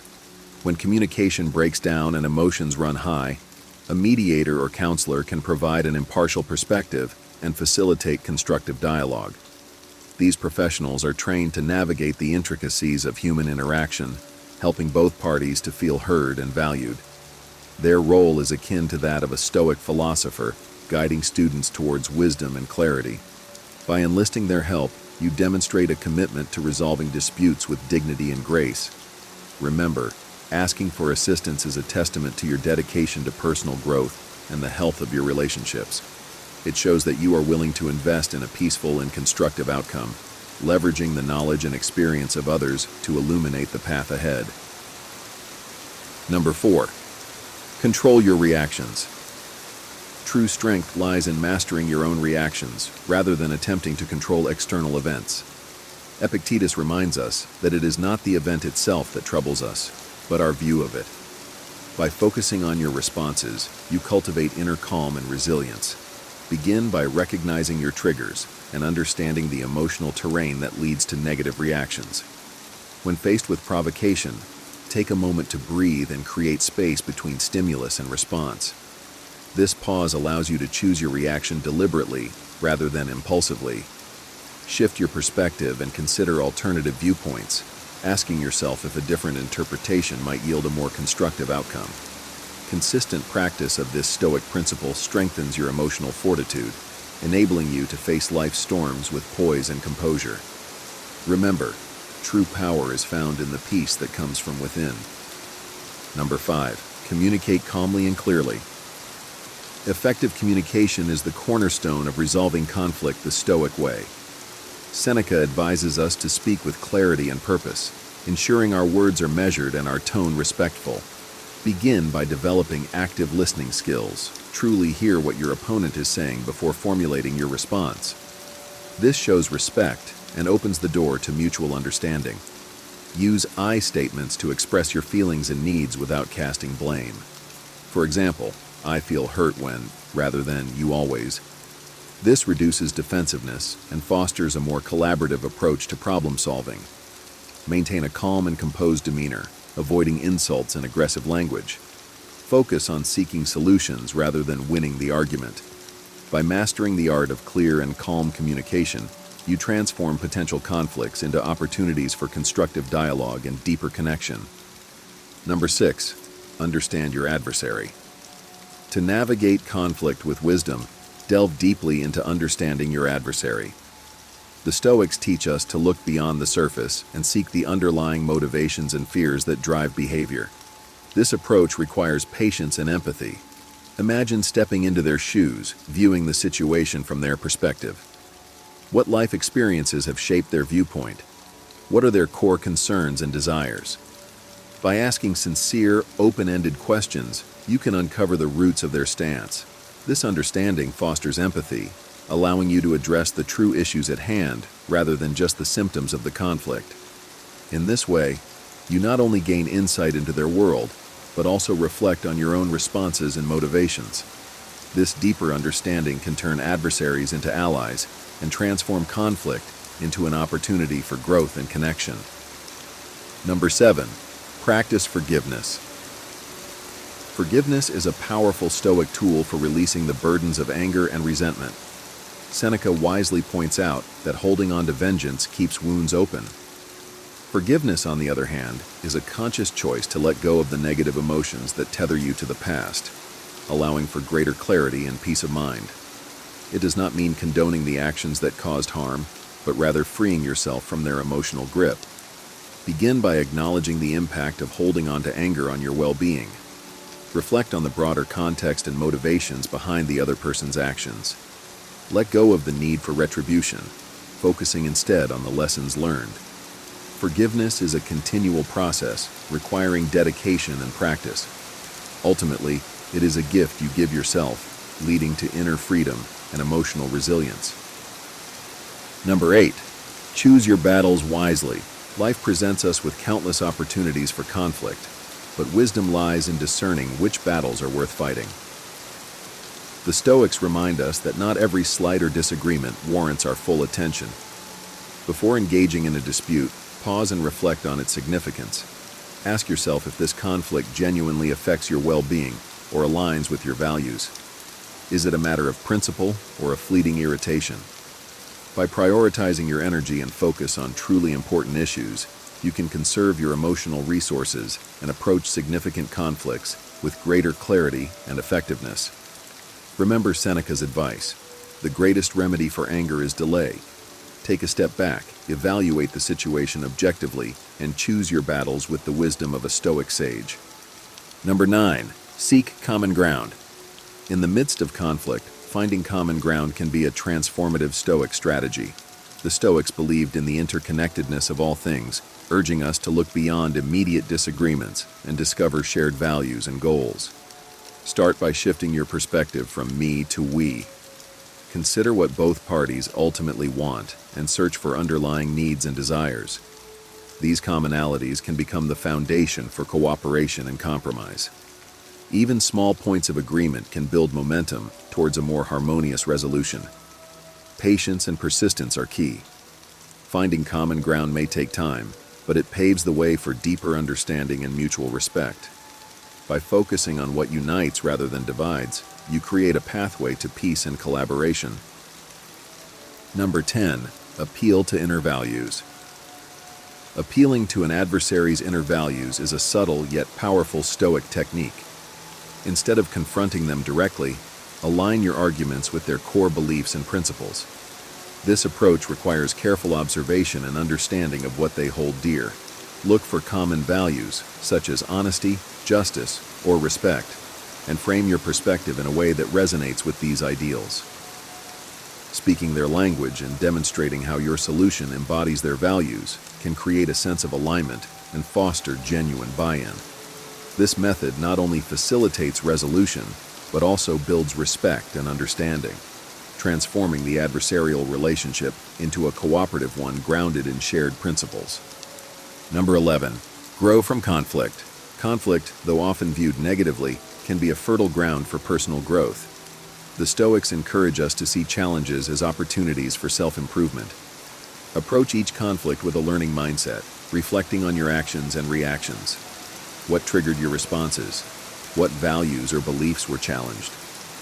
Use these insights to identify areas for development and implement changes that enhance your emotional resilience and communication skills.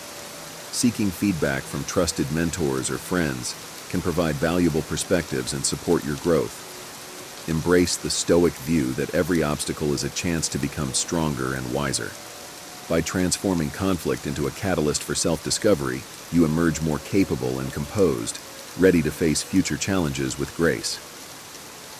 Number 12. Offer empathy. Empathy is a cornerstone of Stoic conflict resolution. Marcus Aurelius advises us to understand the other person's perspective deeply, recognizing their emotions and experiences. This does not mean agreeing with them, but rather validating their feelings. Listen attentively to both their words and nonverbal cues, acknowledging their frustrations and concerns. Statements like, "I see why you feel that way," or, "It sounds like this situation is important to you," can build trust and reduce defensiveness. By bridging the gap with empathy, you create an environment where honest and productive dialogue can occur. This Stoic approach transforms conflict from a battleground into a space for connection and mutual understanding, fostering deeper relationships and effective resolutions. Number 13. Embrace compromise. The art of compromise is essential in Stoic conflict resolution. Recognizing that rigid positions often lead to impasses, the Stoics advise flexibility and adaptability. Approach conflict as a cooperative endeavor, seeking solutions that address the needs of all parties involved. Identify common goals and be willing to let go of less important details. Prioritize finding a win-win outcome where everyone feels heard and valued.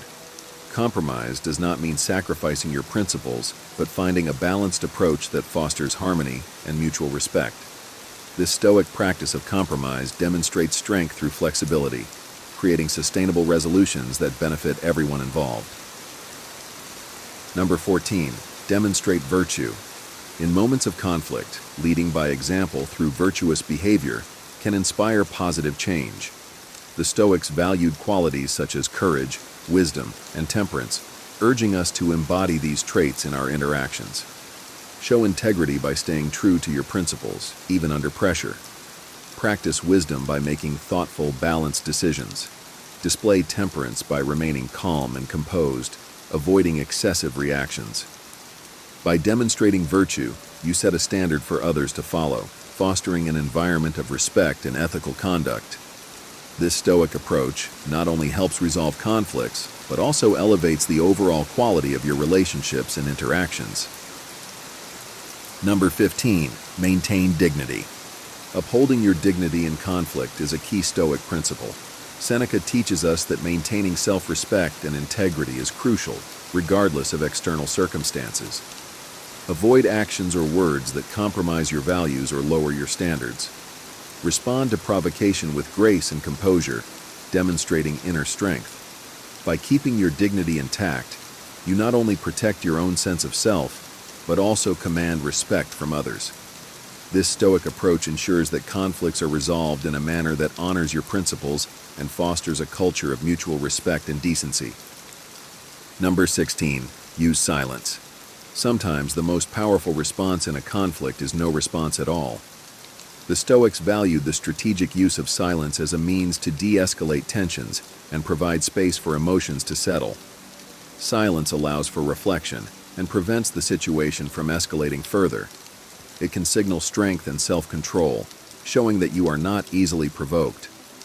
Use silence to listen actively, giving the other person time to express themselves fully. This creates an opportunity for thoughtful responses and reduces the likelihood of impulsive reactions.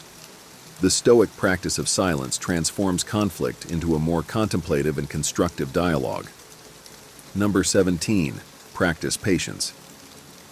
Patience is a virtue highly esteemed by the Stoics, especially in the context of conflict resolution. Recognize that resolving disputes takes time and cannot be rushed. Allow space for thoughtful consideration and emotional cooling. Patience enables you to approach the situation with a calm and clear mind, avoiding hasty decisions that might exacerbate the conflict. Reflect on Seneca's wisdom that time is a great healer. By practicing patience, you foster a more thoughtful and deliberate resolution process, leading to more sustainable and harmonious outcomes. Number 18. Educate and enlighten.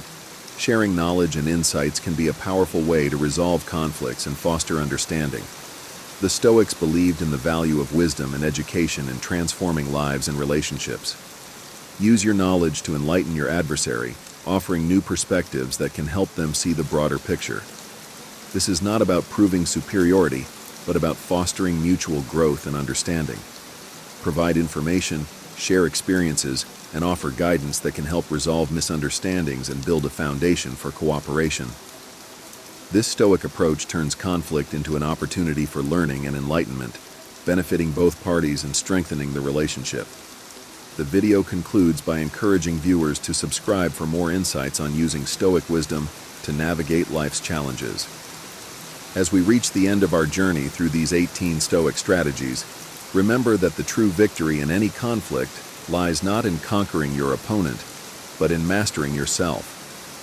These timeless teachings from Seneca, Epictetus, and Marcus Aurelius offer more than just methods to resolve disputes.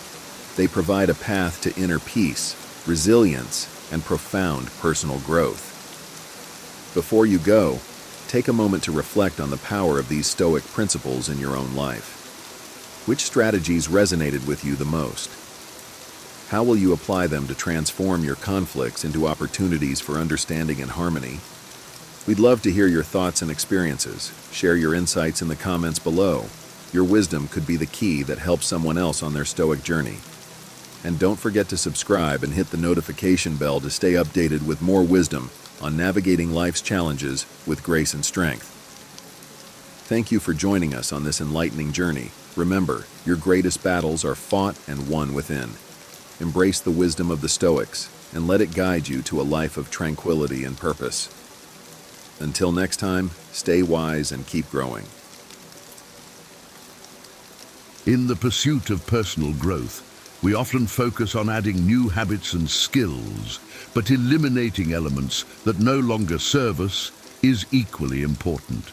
This video explores 20 suggestions for things to quietly eliminate from your life to enable significant personal growth. These suggestions encompass various areas, from maintaining discretion in personal matters to shifting focus inward, promoting positivity, and embracing change. Throughout this video, we will delve into each suggestion, exploring their importance and offering practical strategies for implementation. We will examine how maintaining privacy, shifting focus inward, pursuing authentic growth, promoting positivity, and embracing change can lead to a more purposeful and fulfilling life.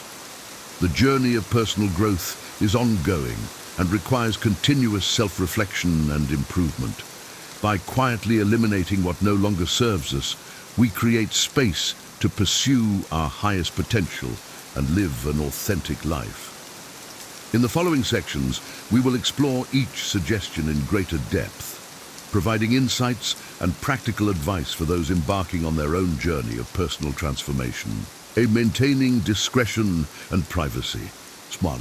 Don't feel the need to explain yourself to those who hurt you. One of the most liberating things you can do for your personal growth is to stop feeling the need to explain yourself to those who have hurt you. When we experience pain or mistreatment from others, it's natural to want to seek justification or closure. However, engaging in this pursuit can often lead to further frustration and emotional turmoil. The power of calm, dignified disengagement cannot be overstated. By choosing to move on without seeking explanations or apologies, you reclaim your energy and focus, redirecting it towards your own healing and growth. This doesn't mean that you ignore or suppress your feelings. Rather, it means processing them internally and with trusted support systems, rather than exposing yourself to further hurt.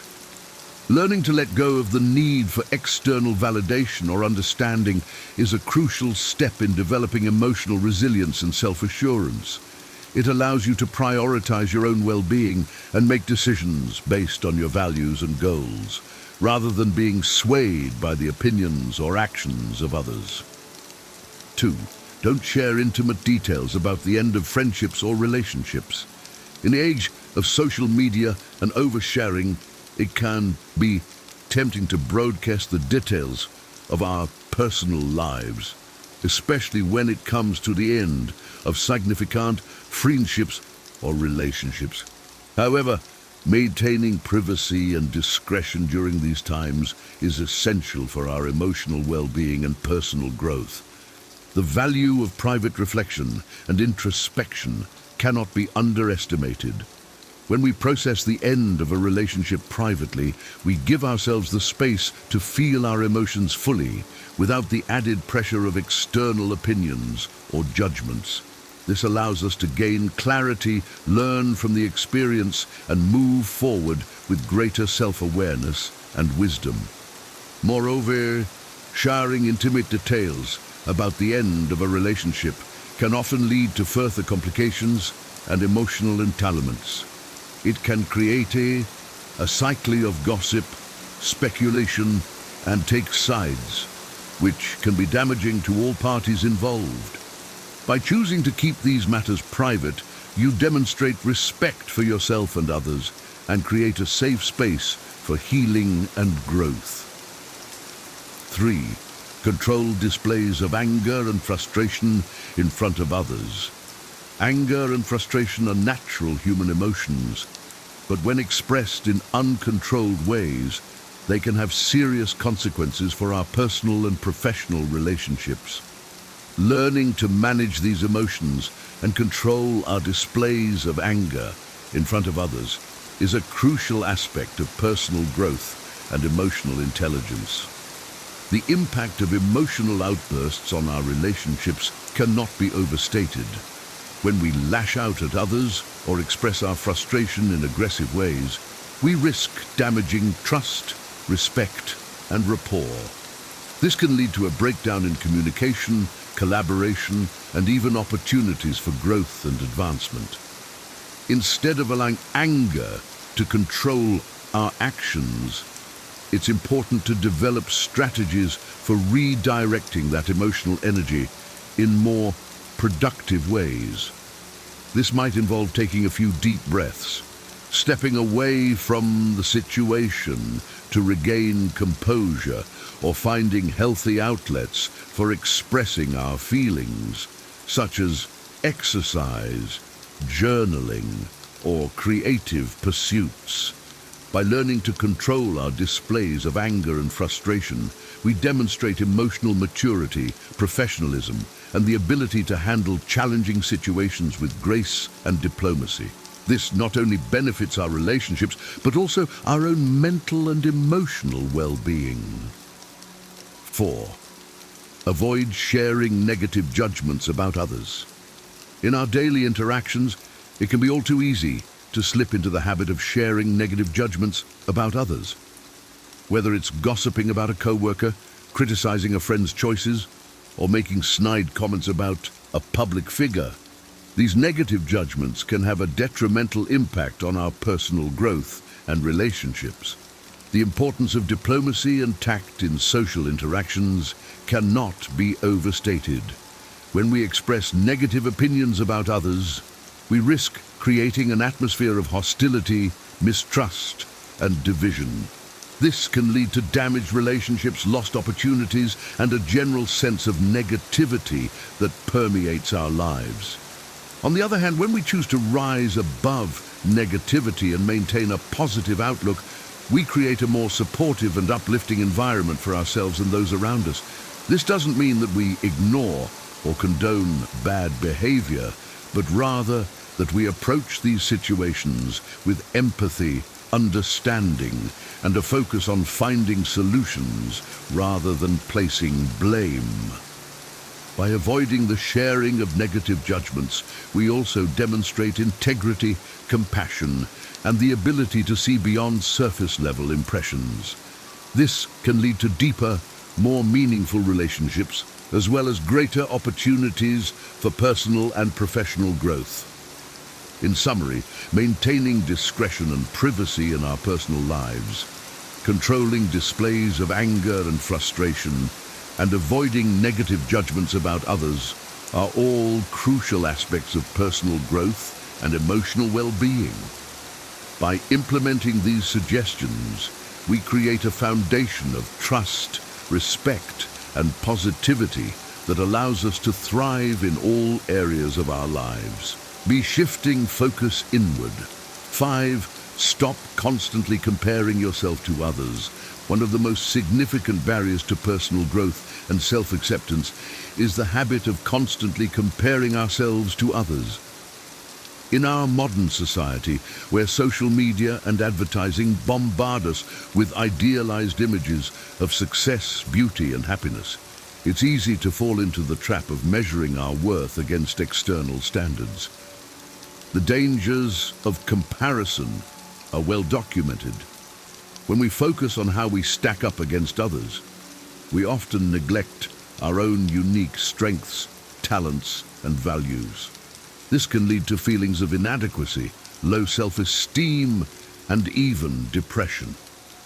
Moreover, comparing ourselves to others is often an unfair and unrealistic practice, as we rarely have a complete picture of someone else's life or struggles. To overcome this habit, it's crucial to shift our focus inward and prioritize our own journey and growth. This means setting goals and standards that are authentic to our own desires and values, rather than based on the expectations or achievements of others. It means celebrating our own progress and accomplishments, no matter how small, and practicing self-compassion when we face setbacks or challenges. By learning to focus on our own path, we cultivate a sense of intrinsic motivation and purpose.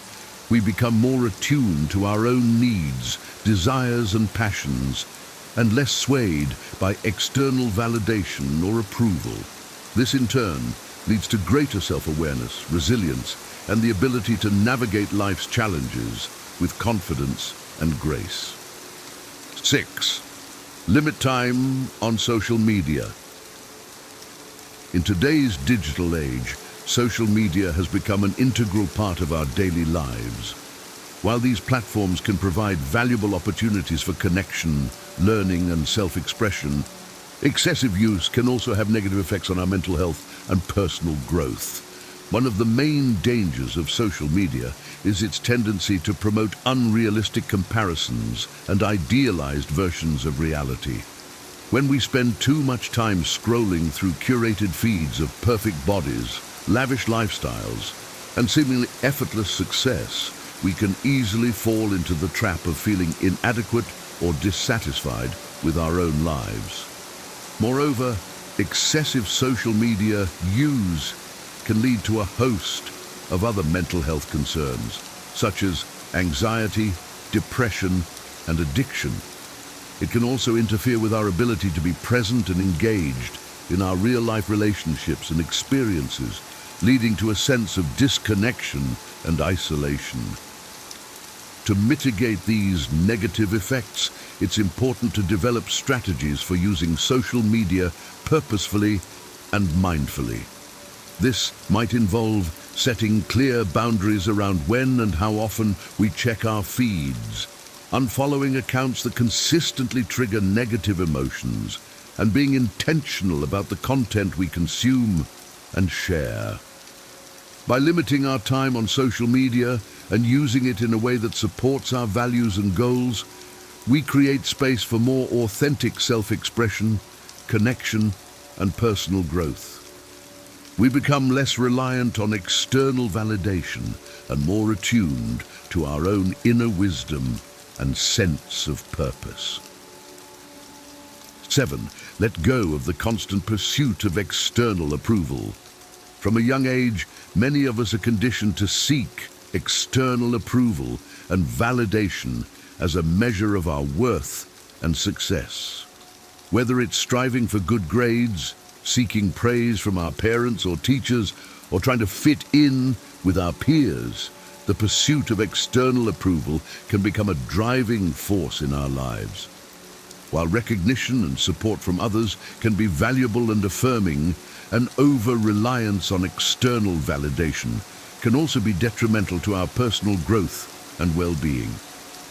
When we constantly seek approval from others, we risk losing touch with our own authentic desires, values, and sense of self. We may make choices based on what we think will please others, rather than what truly aligns with our own goals and passions. Moreover, the constant pursuit of external approval can lead to a sense of insecurity and instability, as our self-worth becomes contingent on the opinions and reactions of others. This can create a vicious cycle of people-pleasing, self-doubt and fear of failure, which ultimately hinders our ability to grow and thrive. To break free from this pattern, it's essential to cultivate a strong sense of inner validation and self-acceptance. This means learning to trust our own instincts, values, and decisions, even if they don't always align with the expectations or approval of others. It means practicing self-compassion and self-love, and recognizing that our worth is inherent and unconditional, not dependent on external achievements or accolades. By letting go of the constant pursuit of external approval, we create space for a more authentic and fulfilling life. We become more confident in our own choices and more resilient in the face of challenges or criticism. We learn to value our own growth and well-being above the opinions of others, and to trust in the unique path that aligns with our deepest desires and values. 8. Release unrealistic expectations of perfection for yourself and others. Perfectionism is a common trap that many of us fall into, often without realizing it. Whether it's striving for flawless performance at work, maintaining an immaculate home, or expecting ourselves and others to always say and do the right thing, the pursuit of perfection can be a heavy burden to bear. The dangers of perfectionism are well documented. When we set unrealistically high standards for ourselves and others, we create a breeding ground for stress, anxiety, and feelings of inadequacy. We may become paralyzed by the fear of making mistakes or falling short, leading to procrastination, avoidance, and missed opportunities for growth and learning. Moreover, perfectionism can strain our relationships and lead to a lack of empathy and understanding for others. When we expect perfection from those around us, we risk creating an atmosphere of judgment, criticism, and resentment, rather than one of support, collaboration, and growth. To overcome the pitfalls of perfectionism, it's important to reframe our expectations and focus on progress rather than perfection. This means setting achievable goals that challenge us to grow and improve, while also allowing room for mistakes, setbacks, and learning. It means celebrating our efforts and accomplishments, no matter how small, and practicing self-compassion when we inevitably fall short of our ideals. By releasing unrealistic expectations of perfection, we create a more nurturing and supportive environment for ourselves and others. We learn to embrace the beauty and growth that come from imperfection, and to approach challenges with curiosity, resilience, and a willingness to learn. We become more accepting of ourselves and others, and more attuned to the process of growth and development, rather than fixating on a narrow definition of success. In summary, shifting our focus inward by stopping constant comparisons, limiting social media use, letting go of the pursuit of external approval, and releasing unrealistic expectations of perfection are all crucial aspects of personal growth and well-being.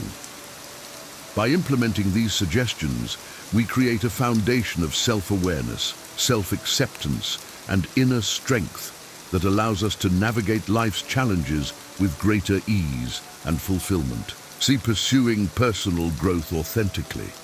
9. Abandon unnecessary goals that don't align with your true path. In the pursuit of personal growth, it's easy to become sidetracked by goals and aspirations that don't truly align with our authentic selves. These may be goals that we've inherited from our families, society, or cultural expectations, rather than those that stem from our own deep desires and values. For example, someone may feel pressured to pursue a high-paying career in a field they don't genuinely enjoy, simply because it's what their parents or peers expect of them. Or someone may set a goal to achieve a certain body, type, or lifestyle, based on images they see in the media rather than what feels healthy and authentic to them. The importance of identifying and pursuing our authentic passions cannot be overstated. When we set goals that are truly aligned with our values, strengths, and desires, we tap into a deep well of motivation, resilience, and fulfillment.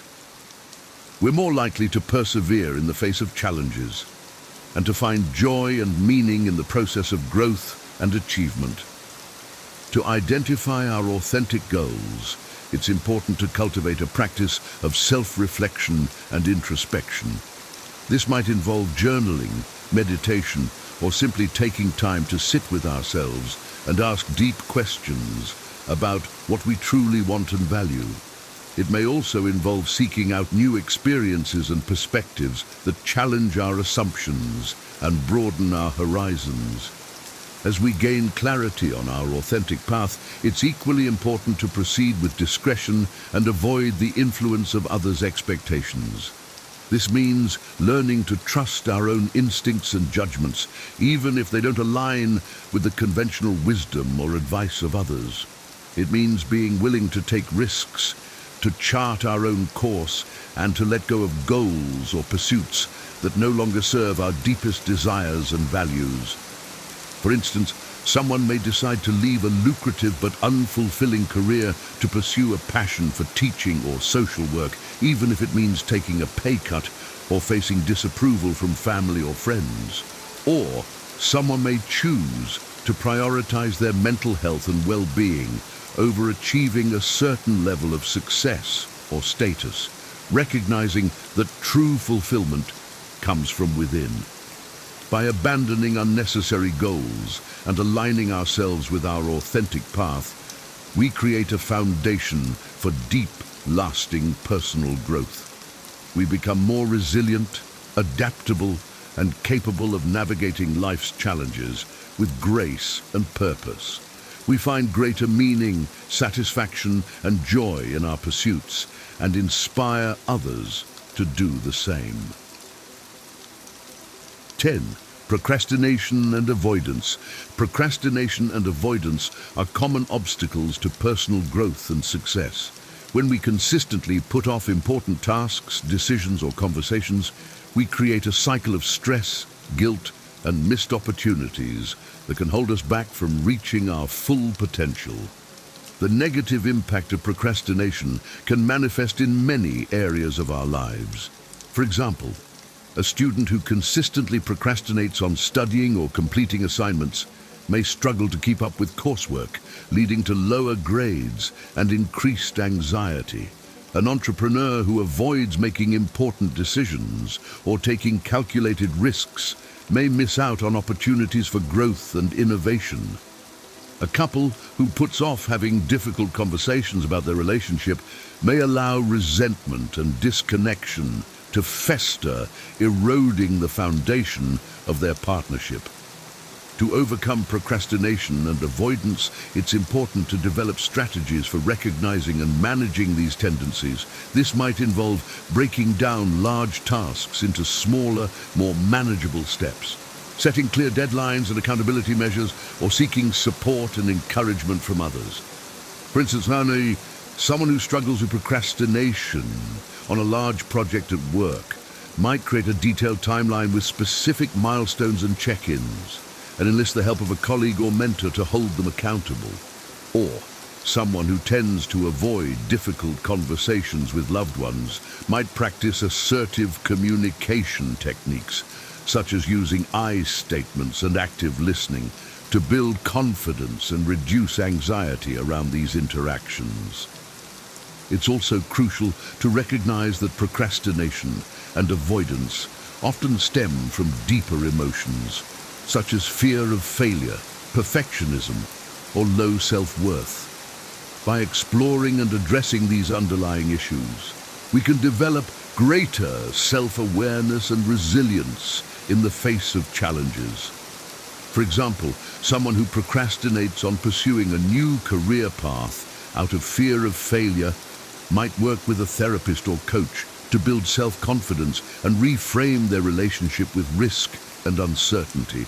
Or someone who avoids setting boundaries with others out of a desire to please or avoid conflict might practice self-compassion and assertiveness, recognizing that their needs and well-being are valid and important.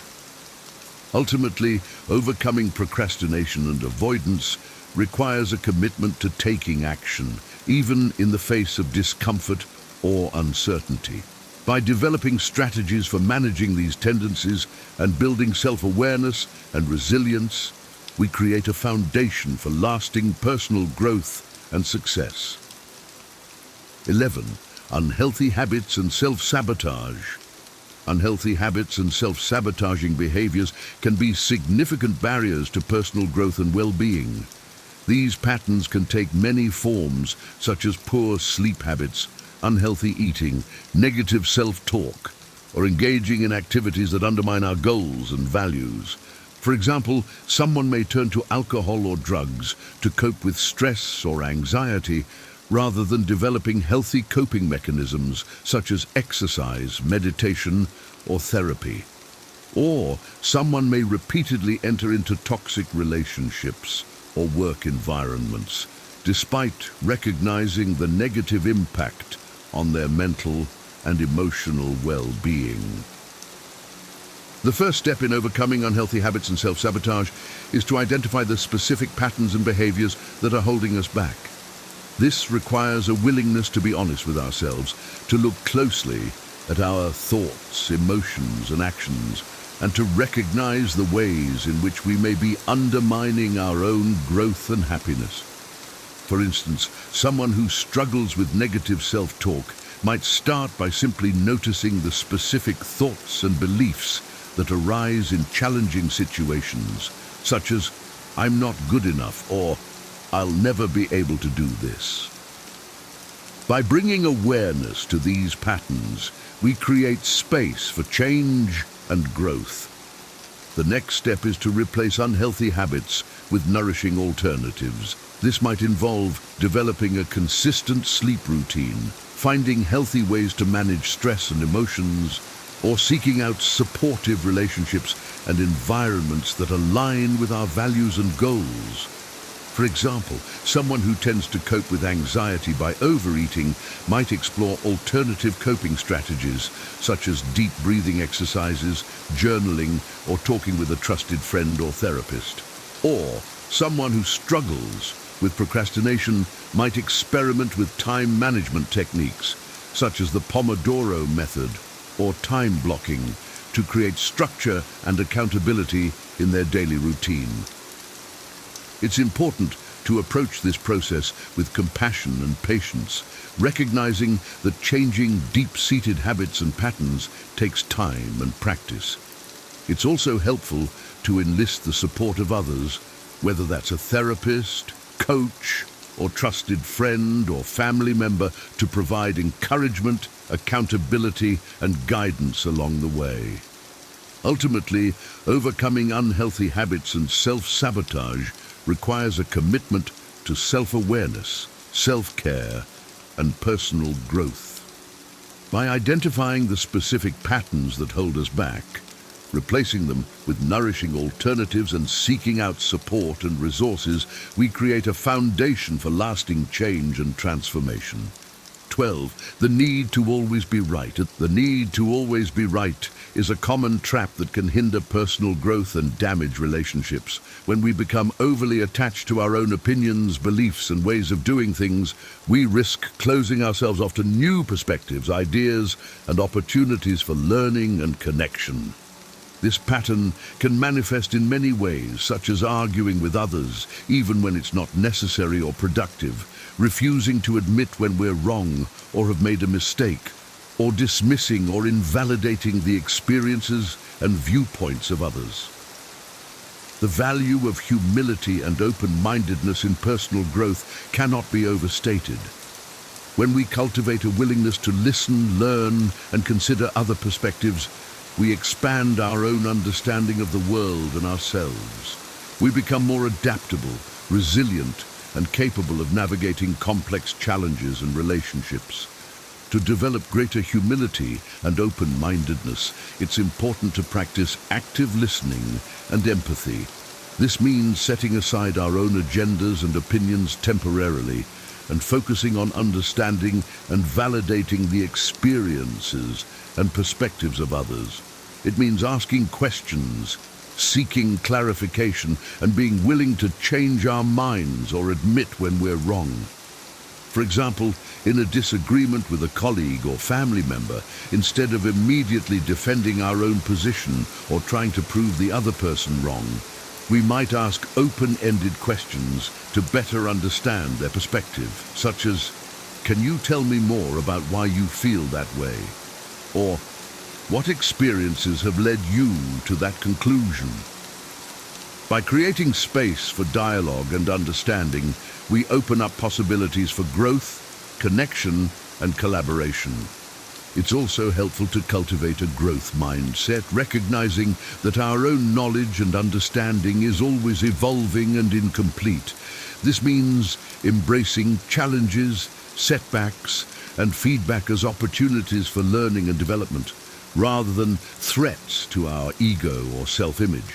For instance, if we receive criticism or negative feedback on a project or idea, instead of becoming defensive or dismissive, we might approach it with curiosity and openness, asking ourselves questions like, what can I learn from this perspective?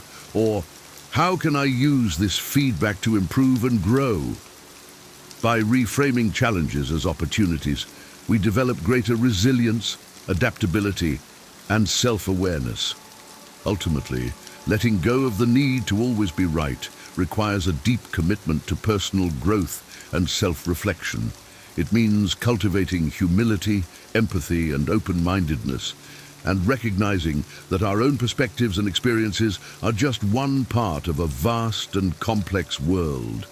By embracing this mindset, we open ourselves up to new possibilities for learning, connection, and transformation, both within ourselves and in our relationships with others, promoting positivity in thought and speech.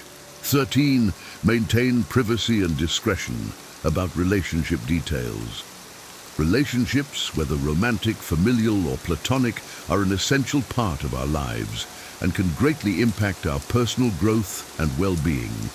However, when relationships end or go through difficult times, it can be tempting to share intimate details with others as a way of processing emotions or seeking support.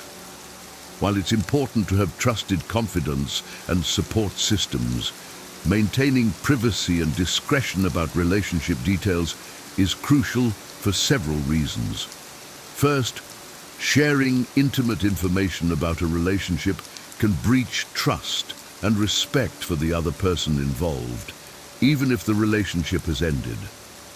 It can also create awkwardness or discomfort for those who hear about the private details, and may lead to gossip or judgment that can further complicate the situation. Moreover, processing relationship endings or challenges publicly can sometimes hinder our own healing and growth. When we focus on gaining validation or sympathy from others, we may neglect the important inner work of self-reflection, learning and moving forward. We may also become stuck in a narrative of victimhood or blame, rather than taking responsibility for our own role in the relationship and its challenges. Instead, it's important to find healthy, private ways to process relationship endings and challenges. This might involve journaling, meditation, or speaking with a trusted therapist or counselor who can provide a safe, confidential space for exploration and healing. It might also involve setting clear boundaries with others about what we are and are not willing to share, and communicating our needs for support and privacy directly and respectfully. For example, if a friend or family member asks for details about a recent breakup, we might respond with something like, "I appreciate your concern, but I'm not comfortable sharing private details about my relationship. What I really need right now is your support and understanding as I work through this challenging time." By setting clear boundaries and communicating our needs, we create a foundation for healthy, respectful relationships with others and with ourselves. 14. Don't participate in gossip and negativity. Gossip and negativity are all too common in many social and professional circles and can have a corrosive effect on our personal growth and well-being. When we engage in gossip or negative talk about others, we contribute to a culture of judgment, mistrust, and disconnection that can hinder our own growth and success. The negative impact of gossip can be far-reaching. It can damage reputations, relationships, and opportunities, and create a toxic environment that breeds fear, resentment, and hostility. It can also reinforce negative stereotypes and prejudices and contribute to a culture of exclusion and discrimination. Moreover, participating in gossip and negativity can have a detrimental effect on our own mental and emotional well-being. When we focus on the faults and shortcomings of others, we neglect our own self-reflection and growth. We may become trapped in a cycle of judgment and criticism that leaves us feeling isolated, anxious, and unfulfilled. To avoid participating in gossip and negativity, it's important to cultivate a mindset of empathy, compassion, and positivity. This means looking for the best in others, even when they may be struggling or making mistakes. It means seeking to understand and support rather than judge and criticize. And it means modeling kindness, respect, and integrity in our own words and actions, even when it may be difficult or unpopular. For example, if we hear colleagues or friends engaging in negative gossip about someone else, we might gently redirect the conversation by saying something like, "I don't feel comfortable talking about someone who isn't here to defend themselves. Let's focus on the positive things we appreciate about each other and our work together." By setting a tone of empathy and respect, we create a ripple effect of positivity that can transform our relationships and communities. It's also important to be mindful of our own tendencies towards negativity and judgment, and to actively work to shift our mindset and behavior. This might involve practicing gratitude, self-compassion, and forgiveness, and surrounding ourselves with positive, supportive people who uplift and inspire us. Ultimately, avoiding gossip and negativity is about choosing to be a force for good in the world and recognizing that our words and actions have the power to heal or harm. By cultivating empathy, compassion, and positivity, we not only enhance our own personal growth and well-being, but also contribute to a more loving, connected, and thriving world. 15. Clutter and excess possessions. In our modern consumer culture, it's easy to accumulate clutter and excess possessions that can weigh us down both physically and emotionally. From overflowing closets and garages to crowded bookshelves and kitchen counters, the stuff we own can often take up valuable space in our lives and minds, hindering our ability to focus on what truly matters. The psychological benefits of simplifying our living spaces are well documented. Studies have shown that a decluttered environment can reduce stress and anxiety, improve focus and productivity, and even boost creativity and self-esteem. When we let go of the things that no longer serve us, we create space for new opportunities, experiences, and growth.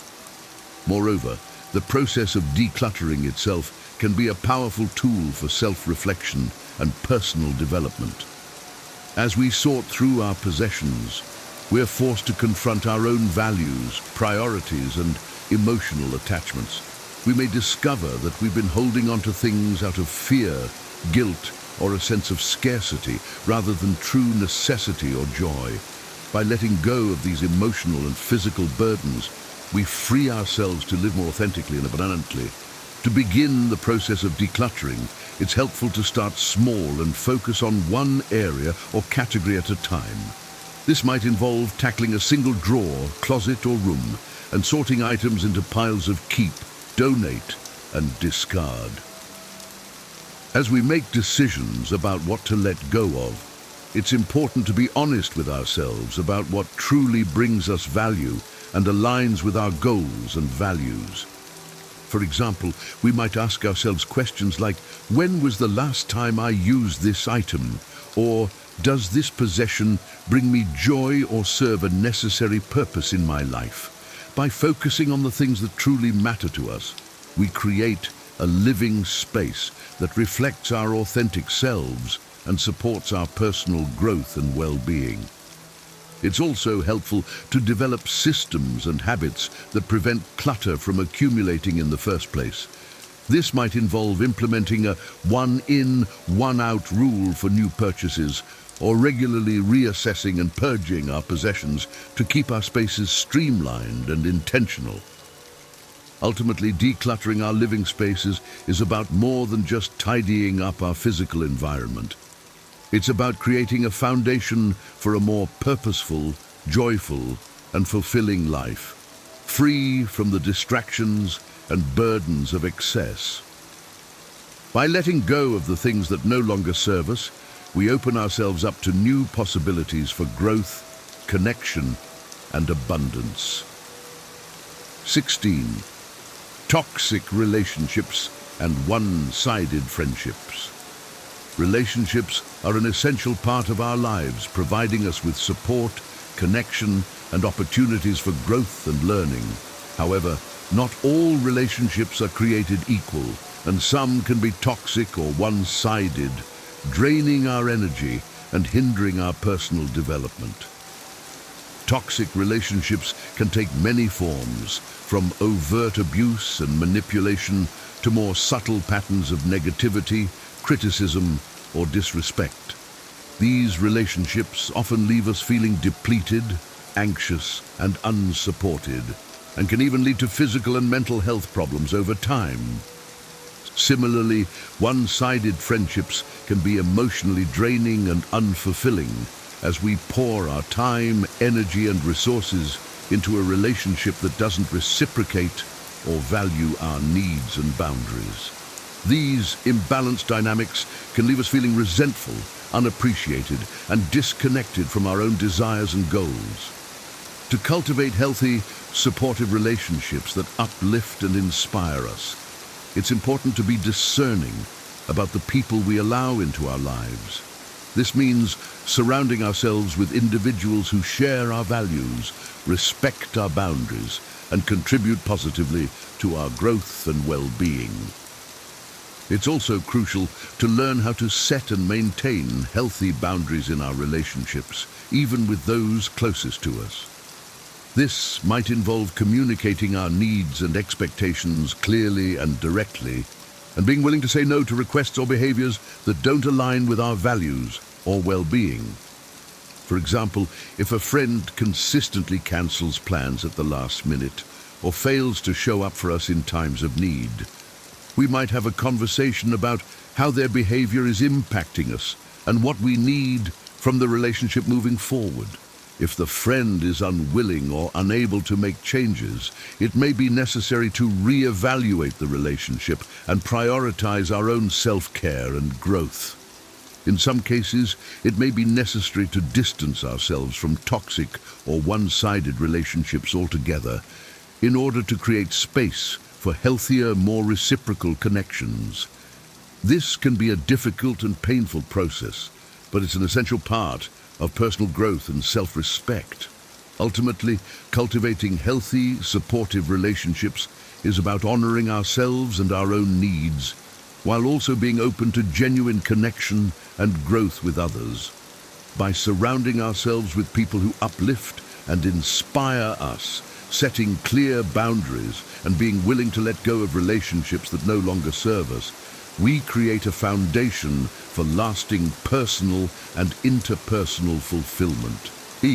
Embracing change and personal evolution. 17. Living in the past or worrying about the future. One of the greatest obstacles to personal growth and well-being is the tendency to live in the past or worry about the future, rather than being fully present in the moment. When we dwell on past regrets, mistakes, or traumas, we can become stuck in a cycle of shame, guilt, and self-doubt that prevents us from moving forward and embracing new opportunities.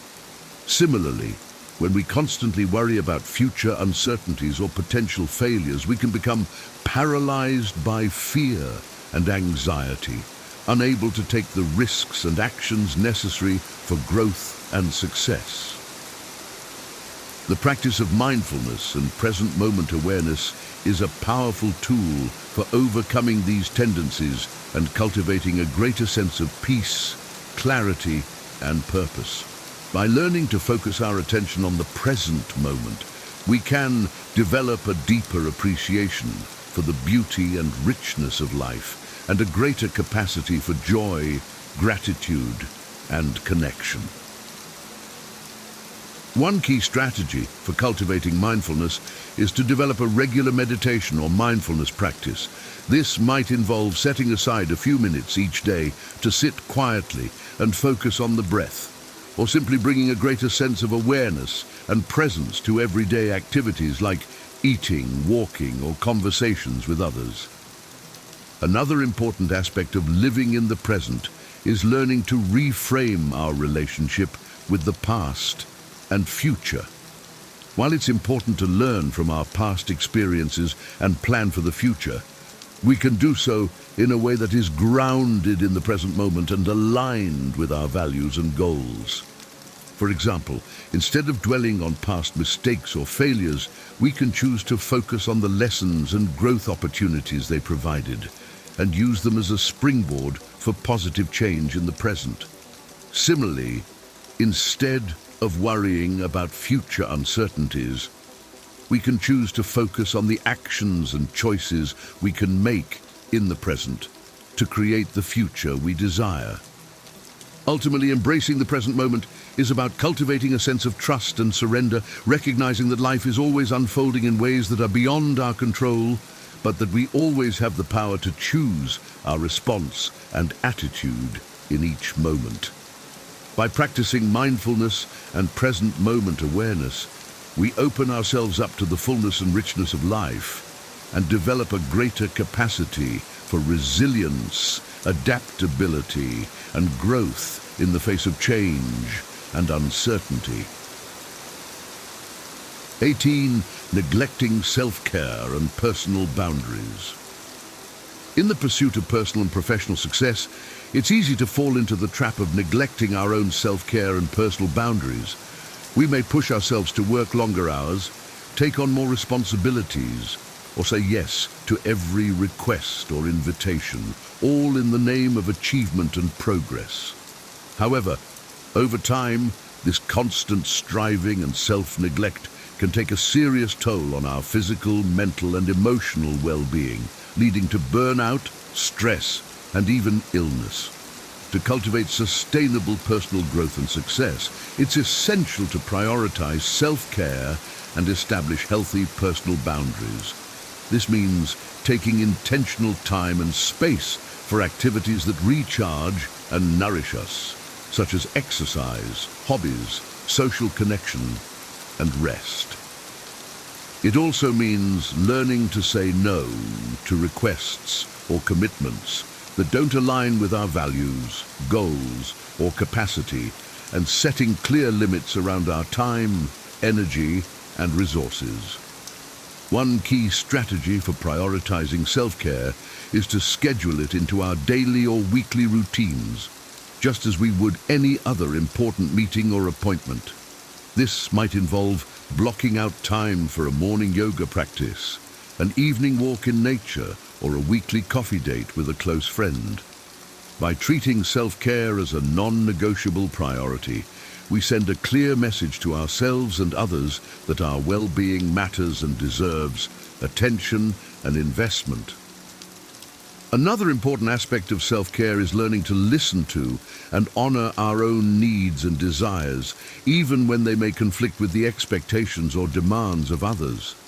This might involve setting boundaries around our work hours, declining social invitations that don't feel fulfilling, or communicating our needs and preferences clearly and assertively in relationships. For example, if we find ourselves consistently working late nights or weekends to meet deadlines or impress a boss, we might have a conversation with our supervisor about our workload and schedule and propose alternative solutions that allow for better work-life balance.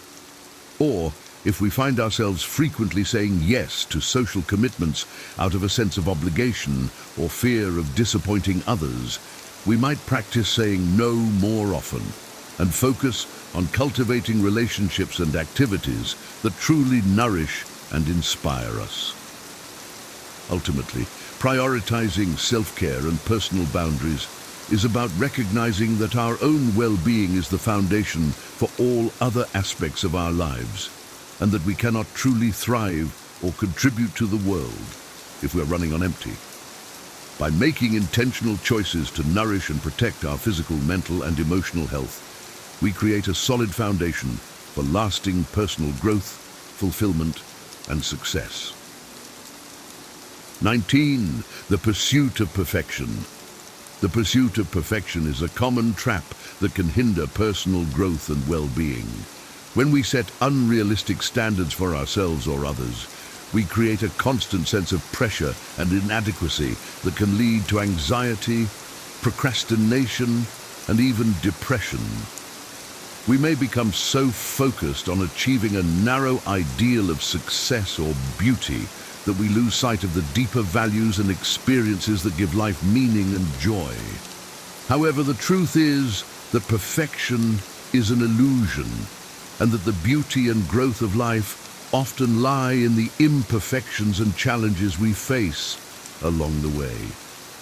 When we learn to embrace our own humanness and the messiness of the journey, we open ourselves up to a greater sense of self-acceptance, resilience, and creativity.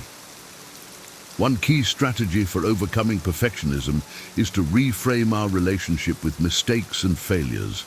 Instead of seeing them as evidence of our inadequacy or unworthiness, we can choose to view them as valuable opportunities for learning, growth, and innovation.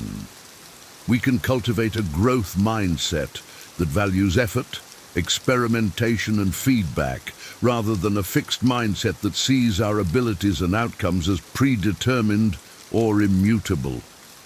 For example, if we receive critical feedback on a project or performance, instead of becoming defensive or discouraged, we can choose to approach the feedback with curiosity and openness, asking ourselves what we can learn from the experience and how we can use it to improve and evolve. Or if we encounter a setback or failure in pursuit of a goal, we can choose to reframe it as a temporary obstacle or redirection rather than a permanent defeat, and look for ways to adapt and persevere. Another important aspect of embracing imperfection is learning to celebrate the journey and process of growth, rather than just the end result or achievement. This means taking time to acknowledge and appreciate the small wins, insights, and joys along the way, and cultivating a sense of gratitude and presence in each moment. For example, if we are working towards a long-term fitness goal, instead of becoming fixated on the final outcome or number on the scale, we can choose to focus on the daily practices and experiences that make us feel strong, healthy, and alive, such as the endorphin rush after a great workout, the satisfaction of fueling our bodies with nourishing foods, or the camaraderie of a supportive fitness community. Ultimately, embracing imperfection is about recognizing that true growth and fulfillment come from the willingness to show up fully and authentically in each moment, with all of our flaws, struggles, and possibilities. By letting go of the impossible pursuit of perfection, we create space for a more rich, dynamic, and meaningful experience of life and self. 20. Fear of change and the unknown. Change and uncertainty are inevitable parts of life, but for many of us, they can also be sources of great fear and anxiety. We may cling to familiar routines, relationships, or beliefs, even when they no longer serve us, out of a desire for stability and control. We may avoid taking risks or trying new things out of a fear of failure, rejection, or the unknown. However, the truth is that change and uncertainty are also the very conditions that enable growth, creativity, and transformation. When we learn to embrace the discomfort and possibility of the unknown, we open ourselves up to new experiences, perspectives, and opportunities that can enrich and expand our lives in ways we never could have imagined.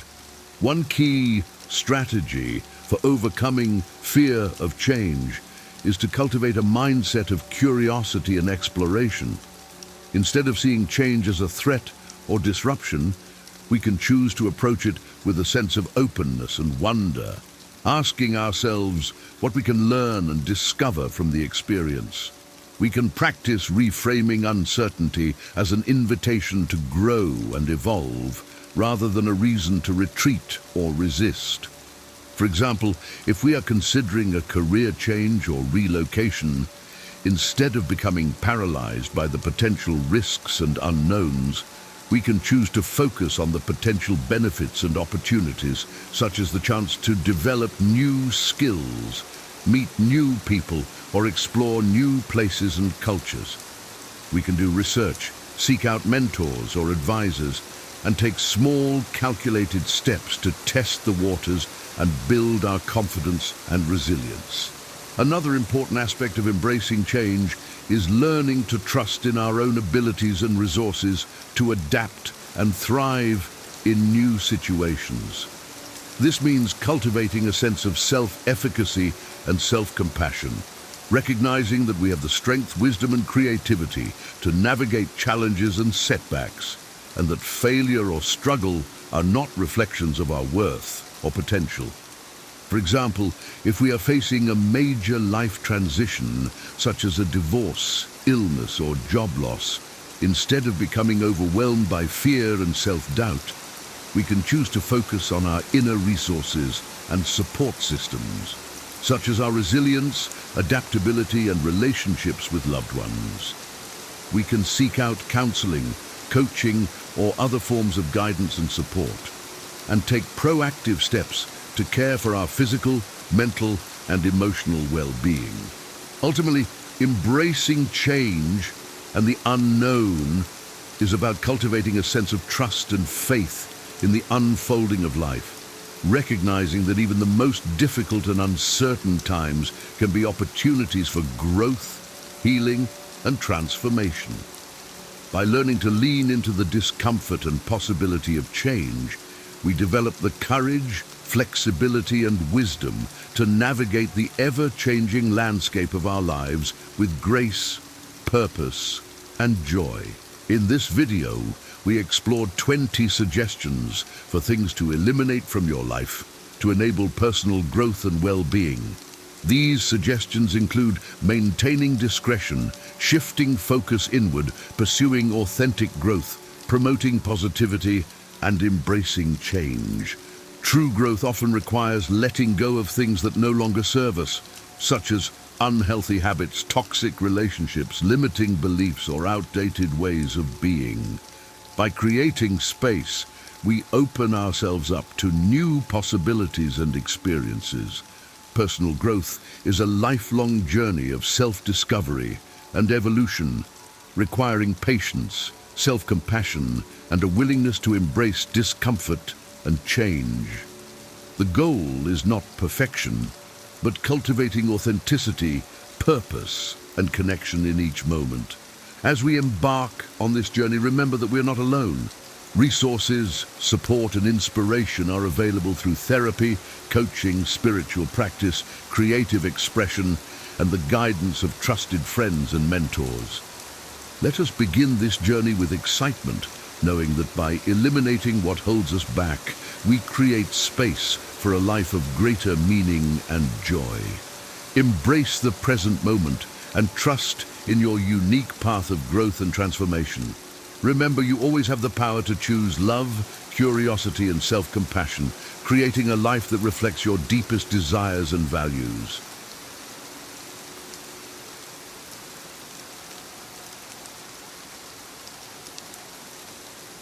How Miyamoto Musashi Solved Anxiety. Part 1. The Legend Miyamoto Musashi. Miyamoto Musashi, a name that echoes through the halls of history, was not just a master of the sword, but also a profound philosopher. His life, marked by relentless duels and unyielding discipline, offers more than tales of battlefield valor. Musashi's true genius lay in his ability to conquer not only external foes, but also the internal battles we all face, particularly anxiety. Anxiety, that invisible and unpredictable adversary, can be overwhelming. Yet, Musashi approached it with the same strategic mind he applied to his swordsmanship. Imagine a world where every step could be your last, Every shadow hides a potential threat, and every breath could be your final one. This was Musashi's reality. His environment was a crucible of constant danger and strife, demanding not only physical prowess, but immense mental fortitude. Through his writings and teachings, we gain insight into how he mastered his inner world, transforming anxiety from a crippling force into a manageable challenge. In this exploration, we will delve into Musashi's strategies for overcoming anxiety, drawing parallels between his time and ours. By understanding his approach, we can learn to see anxiety not as an invincible enemy, but as an opponent that can be understood and ultimately outmaneuvered. Musashi's wisdom, forged in the fires of his turbulent life, provides us with timeless tools to face our own battles with anxiety. As we journey through his teachings, let us embrace his Stoic philosophy and discover how to live with the calm and clarity that defined his legendary existence. Part 2. Defining anxiety. Anxiety is a specter that haunts the corners of our minds, an unseen enemy that strikes without warning. It is invisible, unpredictable, and overwhelming, a formidable opponent in both historical and modern contexts. But what if we could approach anxiety with the same strategic clarity that Miyamoto Musashi applied to his battles? Musashi, in his time, faced constant threats. Each day was a test of his survival, demanding vigilance and readiness. He recognized that the mind, much like the body, must be trained and disciplined to confront such relentless pressure. To Musashi, anxiety was not an insurmountable force, but a challenge that could be dissected and understood. He did not shy away from acknowledging his fears. Instead, he named them, studied them, and crafted strategies to counter them. This approach demystifies anxiety, stripping it of its overwhelming power and reducing it to a manageable foe. By defining anxiety in clear terms, Musashi shifted the battle into a realm where he could exert control. He imagined standing on the precipice of a great challenge, heart pounding, mind racing. In such moments, Musashi's wisdom guides us to pause and reflect. What is this fear? What are its roots? By naming and understanding our anxieties, we can begin to see them not as shadowy figures lurking in the dark, but as known entities.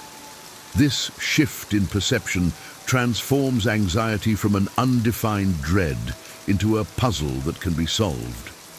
Musashi teaches us that with deep understanding and respect for our inner fears, we can strategize effectively against them. In doing so, we reclaim our power and transform anxiety from a paralyzing force into a catalyst for personal growth and mastery. Part 3. Musashi's approach to anxiety. Miyamoto. Musashi's life was a relentless pursuit of mastery, not just over his opponents, but over his own mind. In the face of near-constant danger, Musashi cultivated a mental discipline that allowed him to confront anxiety with a clear and strategic mindset. He treated anxiety as he would any worthy adversary, with respect, but without fear. This nuanced approach is what set him apart, enabling him to maintain calm and clarity even in the most precarious situations. Musashi's philosophy was grounded in the belief that true strength lies in understanding oneself. He advocated for a deep introspection, a practice of acknowledging and naming one's fears. By doing so, Musashi could strategize against these fears with precision. This method is akin to preparing for a duel, knowing the terrain, timing, and the opponent's tactics. For Musashi, anxiety was no different. It was an opponent that required understanding and preparation. Consider the battlefield of the mind. When anxiety strikes, it often feels like an ambush, catching us off guard. Musashi's approach teaches us to anticipate these attacks. He encourages us to recognize the signs, understand our triggers, and prepare our responses. This preparation transforms anxiety from a chaotic force into a series of predictable patterns. By dissecting our fears and planning our counterattacks, we can face anxiety with a strategic calm. Musashi's legacy is one of relentless preparation and mental fortitude. His teachings remind us that anxiety, like any other challenge, can be managed through understanding and strategy. By viewing anxiety as a known opponent, we shift the battle into more manageable terms.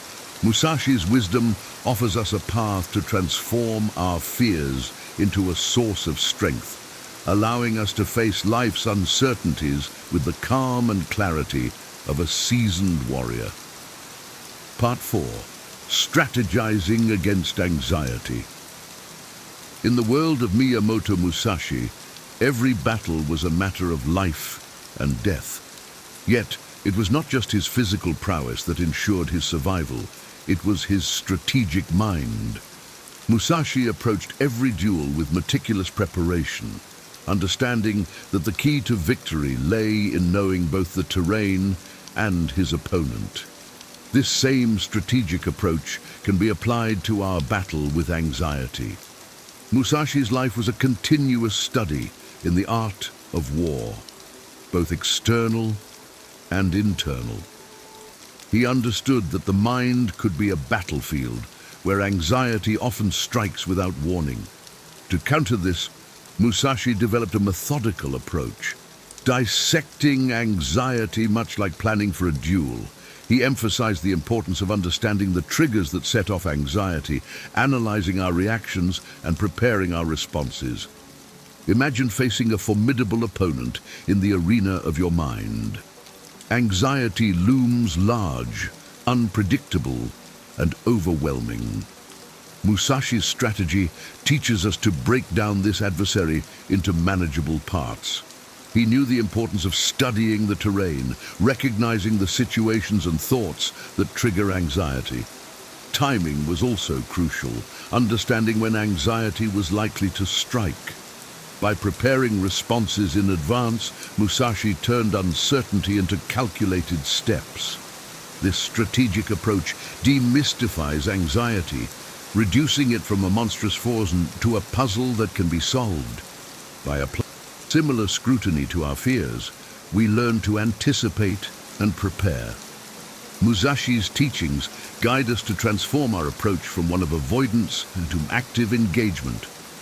With awareness and preparation, we take control back from anxiety, making it less overwhelming and more like a challenge to be met with confidence and clarity. Musashi's legacy of strategic thinking provides a powerful tool set for modern-day anxiety. His methodical approach reminds us that with preparation and understanding, we can turn the tide in our favor. By dissecting anxiety and preparing our minds, we can face life's challenges with the calm and precision of a master strategist.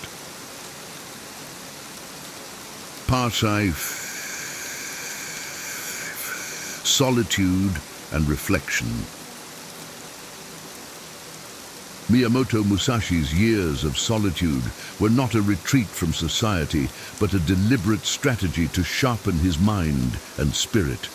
In the quietude of isolation, Musashi found the clarity that comes from uninterrupted reflection and self-confrontation.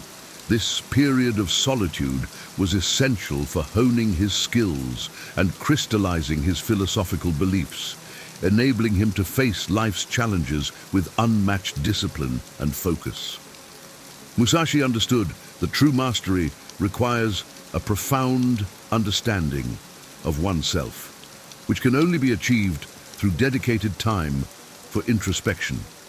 He advocated for moments of solitude where one could meditate, reflect, and confront inner fears without the distractions of the external world. This practice allowed Musashi to cultivate a resilient mind, capable of facing even the most daunting adversaries with calm and clarity. In our fast-paced modern world, finding time for solitude can be challenging, yet it is crucial for managing anxiety. By carving out moments each day or week for quiet reflection, we can tune into our inner selves and gain a deeper understanding of our fears and anxieties. These periods do not have to be long. Even short durations can be profoundly effective. The key is consistency and intention. Musashi's wisdom encourages us to practice meditation, write in a journal, or simply sit quietly and allow our thoughts to flow. This dedicated time for self-reflection helps build a stronger, more resilient mind. It fosters a habit of introspection that enables us to face life's challenges with the same calm and clarity that defined Musashi's legendary discipline. Through solitude, we gain the ability to confront and understand our fears, transforming anxiety from a paralyzing force into a manageable aspect of our lives. Musashi's practice of solitude and reflection is a testament to the power of inner peace and self-awareness, guiding us to live with the calm and precision of a true warrior. Part 6. Relentless progression and personal evolution. Miyamoto Musashi's philosophy of the way is a testament to his belief in relentless progression and personal evolution. He saw life as a constant journey of self-improvement, where each step forward, no matter how small, was a victory over past limitations. This mindset is particularly relevant in managing anxiety, as stagnation often heightens feelings of unrest and uncertainty. Musashi's life was a continuous quest for self-betterment. He viewed every challenge as an opportunity to grow and evolve. This relentless pursuit of improvement can be applied to our modern lives, especially when dealing with anxiety. By setting small, achievable goals, we can create a sense of purpose and control, which is essential for alleviating anxiety. Consider the power of incremental progress. Musashi believed that even minor advancements were significant, as they built momentum and reinforced the capacity to manage larger challenges. This approach helps to shift our focus from the overwhelming nature of anxiety to the joy of continual achievement. Each small victory becomes a stepping stone, leading to greater confidence and reduced anxiety. To integrate Musashi's philosophy into our lives, we should begin by identifying areas where we desire improvement, whether personal, professional, or otherwise. Breaking these down into manageable, concrete actions allows us to tackle them daily or weekly. Celebrating each accomplishment, no matter how minor, helps to build momentum and reinforces our ability to manage challenges. Musashi's teachings remind us that the true battle is within ourselves. By focusing on personal development and overcoming previous limitations, we enhance our skills and gain a profound sense of accomplishment. This relentless progression not only fosters a productive mindset, but also diminishes anxiety by replacing the fear of stagnation with the joy of continual growth. Musashi's philosophy guides us to embrace the journey of self-improvement, transforming our approach to anxiety and leading us towards a life of purpose and resilience. Part 7. Acceptance of life's impermanence. One of Miyamoto Musashi's most profound teachings is the acceptance of life's impermanence. He viewed the fleeting nature of existence not as a source of despair but as a liberating force. This acceptance allowed him to live fully in the present, unburdened by the fears of the future or regrets of the past. Embracing this mindset can significantly reduce anxiety, fostering a sense of peace and clarity. Musashi's understanding of impermanence is encapsulated in his advice to accept everything just the way it is. This simple yet powerful statement encourages us to embrace life's changes without resistance or unnecessary strife. By accepting the transient nature of all things, we diminish the power that fear and anxiety hold over us. This mindset helps us focus on what we can control and let go of what we cannot. Incorporating this acceptance into our daily lives begins with mindfulness practices such as meditation. By observing our thoughts and feelings without judgment, we cultivate a habit of acceptance. This practice reinforces the understanding that most worries are temporary and that we can navigate life's ups and downs with grace and composure. Musashi's wisdom teaches us that by accepting life's impermanence, we free ourselves from the burden of trying to control every aspect of our lives. This acceptance reduces anxiety, allowing us to live more fully in the present. It helps us to understand that circumstances change, and so do our anxieties. By focusing on the present moment and embracing the ebb and flow of life, we can achieve a state of inner peace and resilience. Musashi's acceptance of impermanence is a powerful tool in managing anxiety. It reminds us that life's changes are inevitable and that by embracing them, we can live more fully and purposefully. This perspective transforms anxiety from a paralyzing force into an opportunity for growth and serenity. Through mindfulness and acceptance, we learn to handle life's uncertainties with the calm and clarity of a true warrior. Part 8. Importance of preparation. Miyamoto Musashi's victories were not solely the result of his combat skills, but also his extraordinary commitment to preparation. He meticulously planned every aspect that could be controlled, understanding that thorough preparation reduces uncertainty and anxiety. Musashi's approach to preparation underscores the importance of being well prepared to face life's challenges with confidence and composure. Musashi believed that if you know the way broadly, you will see it in everything. This insight highlights the power of comprehensive understanding and preparation. By being well prepared, we can anticipate challenges and respond effectively, minimizing anxiety. This approach applies not only to physical battles, but to any modern-day challenge, be it a job interview, an important meeting, or a personal project. Imagine approaching a daunting task with the same meticulous preparation that Musashi applied to his duels. This involves organizing tasks, setting realistic deadlines, and rehearsing scenarios in your mind or through role-playing. Such detailed planning transforms anxiety into a structured plan of action, fostering a sense of control and readiness. Preparation also involves breaking larger tasks into smaller, manageable steps. By setting realistic deadlines for each step, we create a roadmap that guides us through the process. This methodical approach helps to reduce feelings of being overwhelmed and instills a proactive mindset. By anticipating potential obstacles and preparing solutions in advance, we face challenges with a heightened sense of confidence.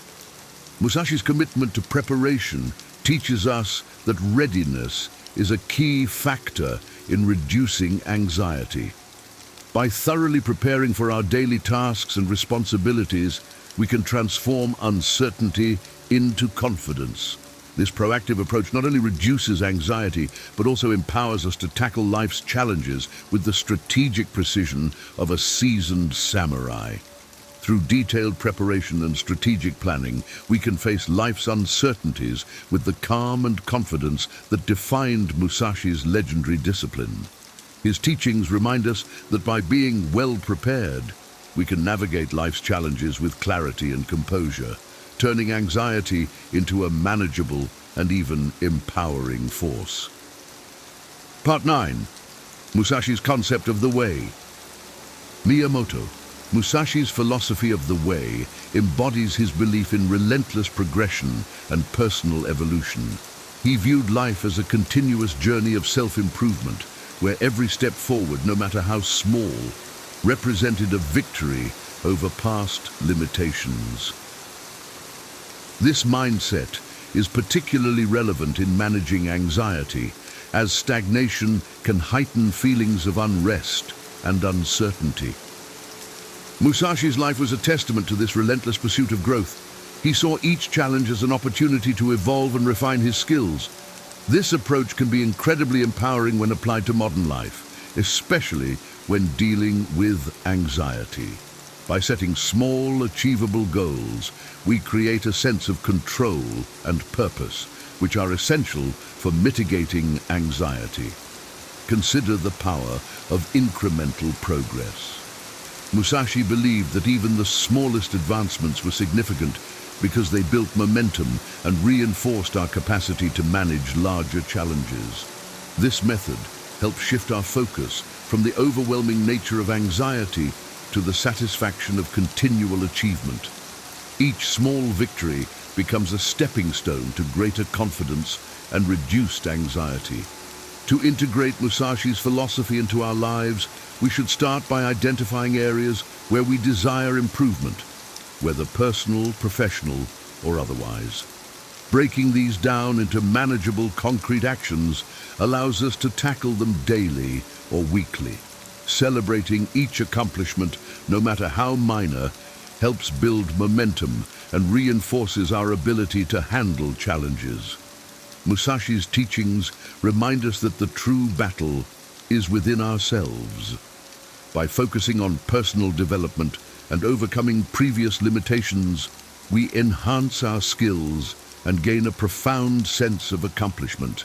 This relentless progression not only fosters a productive mindset, but also diminishes anxiety by replacing the fear of stagnation with the joy of continual growth.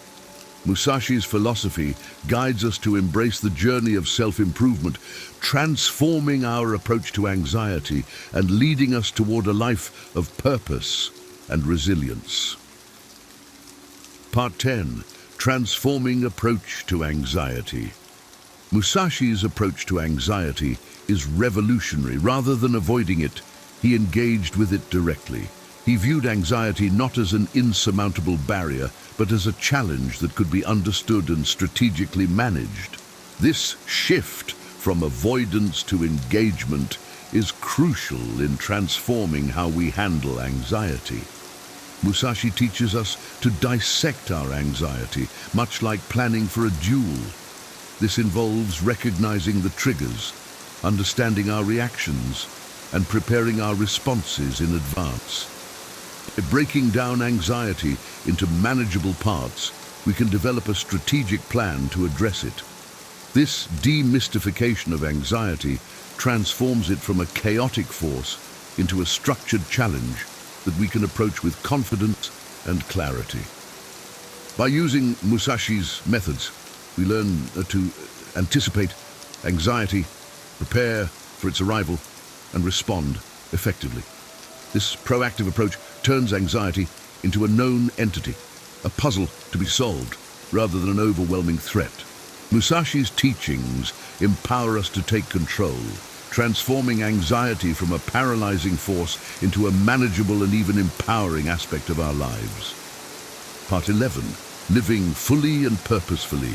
Musashi's philosophy emphasizes living fully and purposefully, undeterred by the fear of death or the unknown.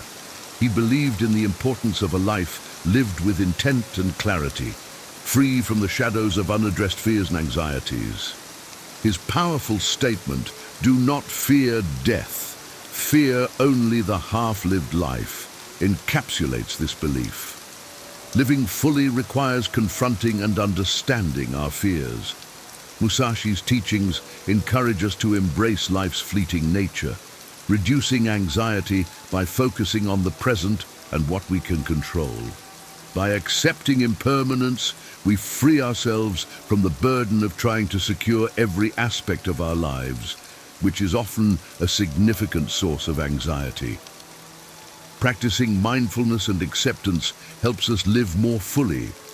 Observing our thoughts and feelings without judgment allows us to understand that most worries are temporary. By embracing life as it comes and focusing on the present moment, we can achieve a state of inner peace and resilience. Conclusion. As we confront our own battles with anxiety, Miyamoto Musashi's timeless wisdom offers a powerful guide. His life, marked by relentless discipline and strategic brilliance, shows us how to transform anxiety from a paralyzing force into a manageable challenge. Musashi's teachings, meticulous preparation, strategic reflection, relentless self-improvement, and acceptance of life's impermanence, provide practical tools for mastering our inner fears. By viewing anxiety as a known opponent, we shift from being overwhelmed to actively engaging with our challenges, adopting the calm and precision of a seasoned warrior. Imagine facing each day with Musashi's clarity and resilience, turning anxiety into an opportunity for growth. Embracing his methods, we become more focused, resilient, and at peace with life's uncertainties. This is Musashi's true genius, transforming our fiercest battles into moments of insight and strength. As we carry forward this warrior's legacy, let us focus on our passions, hone our crafts, and let the results follow naturally. In doing so, we honor Musashi's wisdom, finding serenity in chaos and strength in adversity. Let Musashi's journey guide us to a life of resilience, purpose, and inner peace. Have you ever wondered what sets apart those who achieve mastery from those who merely dabble? What if the secret to unlocking your full potential lies in a blend of ancient wisdom and modern emotional intelligence? In a world that is constantly evolving, the ability to adapt, learn, and grow is more important than ever.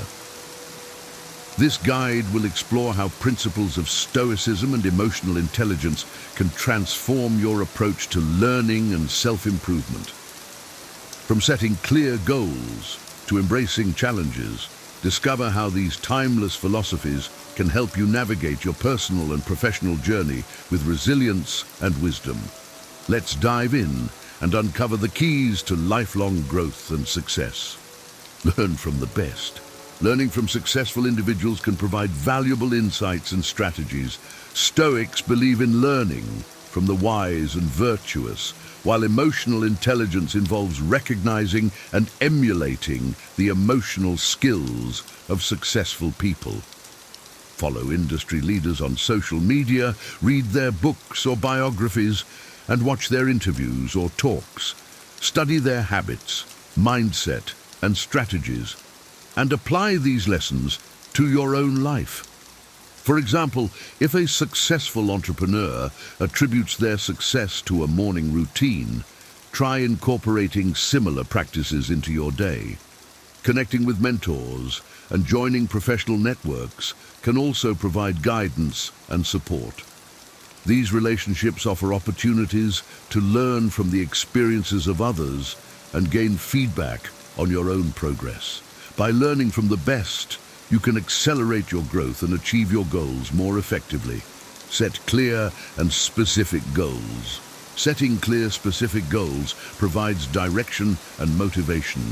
Stoicism teaches us to set goals based on our values and remain focused on our purpose.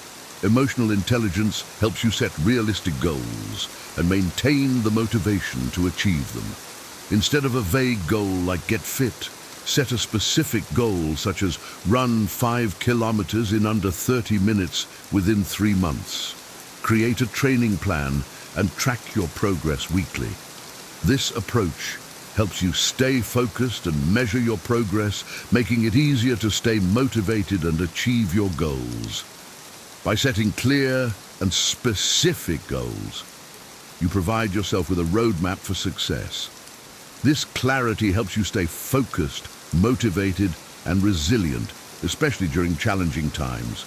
Adapt to change. Adaptability is crucial in a rapidly evolving world.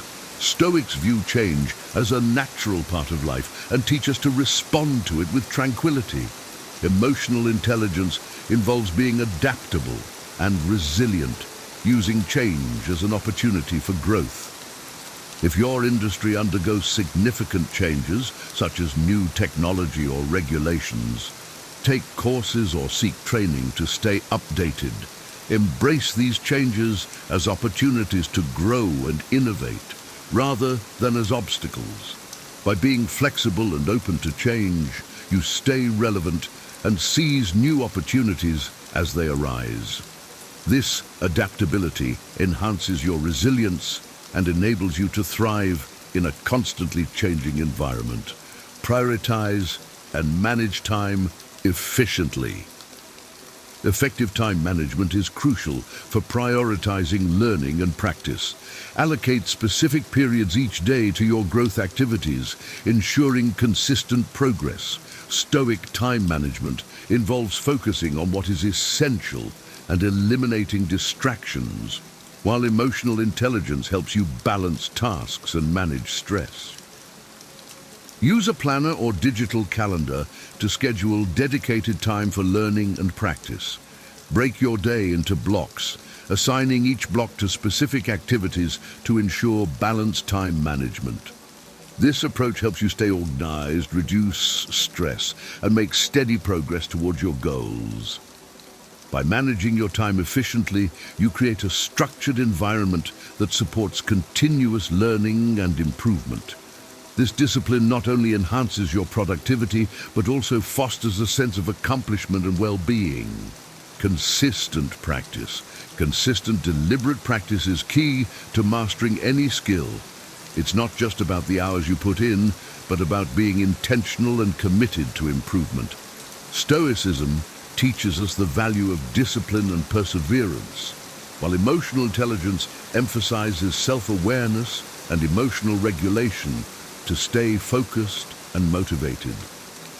If you're learning a musical instrument, for example, set aside time each day for focused practice. Break down complex pieces into manageable sections and track your progress over time.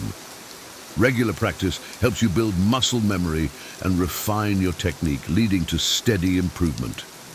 Approach your practice with a clear plan and specific goals. Whether it's improving your speed, accuracy, or expression, having defined objectives helps you stay motivated and measure your progress.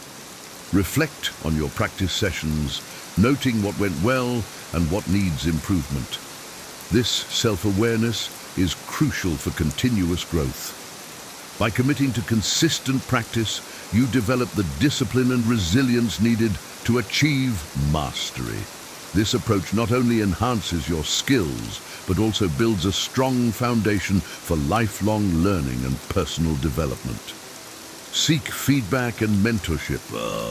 Regularly seeking feedback and learning from mentors can accelerate your growth.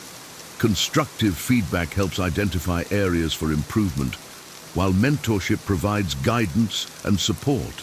Stoicism encourages seeking wisdom from those more experienced, and emotional intelligence values feedback for personal development. Find a mentor in your field who can provide regular guidance. Join professional networks or groups where you can share experiences and receive feedback. This approach helps you gain valuable insights and refine your skills, fostering continuous growth. By seeking feedback and mentorship, you create a supportive environment for learning and development. This network not only enhances your personal and professional growth, but also provides a sense of community and belonging. Maintain a positive attitude. A positive and optimistic mindset fuels motivation, resilience, and perseverance. Stoicism teaches the importance of maintaining inner peace and focusing on what you can control. Emotional intelligence helps you stay positive and manage emotions effectively, even in difficult situations. Practice gratitude daily by writing down 3 things you're thankful for. Surround yourself with positive influences and engage in activities that uplift your mood and outlook. This positive attitude helps you navigate challenges and setbacks effectively. By maintaining a positive attitude, you create an environment that supports continuous growth and resilience. This optimism enables you to face challenges with confidence and persist in your journey towards lifelong learning and self-improvement. Stay humble and open-minded. Humility and openness are essential for continuous improvement. Staying humble keeps you grounded and receptive to new ideas and perspectives.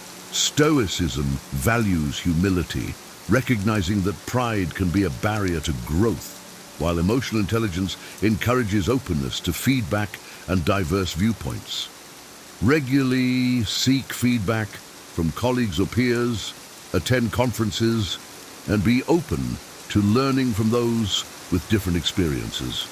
This approach helps you gain valuable insights and refine your skills, fostering continuous growth.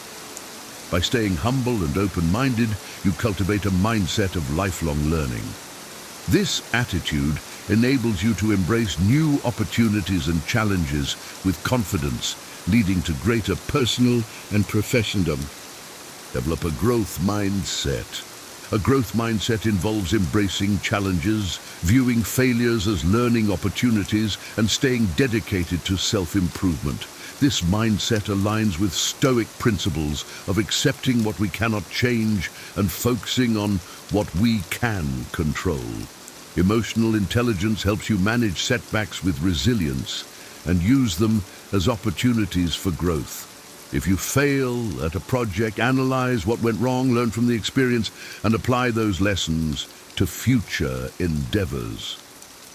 Celebrate small victories and recognize your progress, as this helps build momentum and maintain motivation.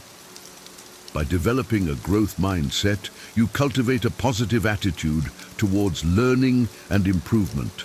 This mindset enables you to tackle challenges with confidence and persist in the face of adversity, ultimately leading to greater success and fulfillment.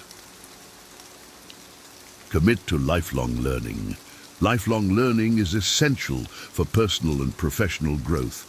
It keeps your mind sharp, enhances adaptability, and broadens your skill set. From a Stoic perspective, wisdom is a continuous pursuit. Emotional intelligence fosters curiosity and openness to new ideas, promoting empathy and understanding. To commit to lifelong learning, integrate educational activities into your routine. Attend workshops and seminars, read diverse books, and take online courses on platforms like Coursera or Udemy. Joining a book club or discussion group can expand your perspectives and engage you with others. Embrace lifelong learning with enthusiasm. Each new piece of knowledge is a step towards greater wisdom and understanding. By committing to this journey, you enhance your capabilities and cultivate a mindset of continuous growth and improvement. Embracing lifelong learning and personal growth is not just a strategy for success. It is a way of life. By integrating the timeless wisdom of Stoicism with the insights of emotional intelligence, you can cultivate a mindset that is resilient, adaptable, and ever curious, whether it's through consistent practice, setting clear goals, or staying humble and open-minded. Each step you take on this journey contributes to your overall development. Remember, the pursuit of knowledge and self-improvement is a continuous process. There will always be new challenges to face, lessons to learn, and opportunities to grow. By committing to these principles, you not only enhance your skills and capabilities, but also enrich your life with purpose and fulfillment. Stay curious, stay disciplined, and most importantly, stay committed to your journey of lifelong learning. In doing so, you will not only achieve mastery in your endeavors, but also cultivate a life of wisdom, resilience, and lasting success. Here are 10 things you should never share with your family, no matter how close you are. Oversharing might seem harmless, but it could unintentionally damage relationships, create misunderstandings, or even leave you feeling vulnerable in ways you didn't expect. Imagine revealing a past mistake, only to see pity replace respect in your loved one's eyes. Or casually sharing a health concern, only to spark excessive worry that changes how your family interacts with you. These are just a couple of examples where well-intentioned openness can backfire. But what if you could avoid these traps entirely? What if choosing thoughtful silence in key areas could actually deepen your family connections and bring you greater peace? In this video, we'll explore not just what to keep private, but why it matters. You'll discover how these strategies protect your relationships, preserve your dignity, and create an environment where you can thrive. By the end, you'll have a clear roadmap to balance openness with discretion, ensuring that your family sees you for the strong, resilient person you are. Let's dive into these 5 essential secrets you should keep to yourself. 1. Negative opinions about extended family members. It's tempting to vent about an annoying cousin or a meddlesome aunt during family conversations. After all, family dynamics can get tricky, and emotions sometimes run high. But openly sharing negative opinions about extended family members can do more harm than good. Not only can it create unnecessary tension, but it may also lead to long-lasting rifts that affect everyone involved. Imagine this scenario. You're frustrated with a distant uncle who always gives unsolicited advice at gatherings. You casually share your feelings with a sibling, expecting sympathy. Instead, they relay your words to another family member who eventually tells your uncle. Now, what started as harmless venting becomes the spark for a feud. The next family event is awkward, with everyone walking on eggshells, and you're left wondering if it was worth it.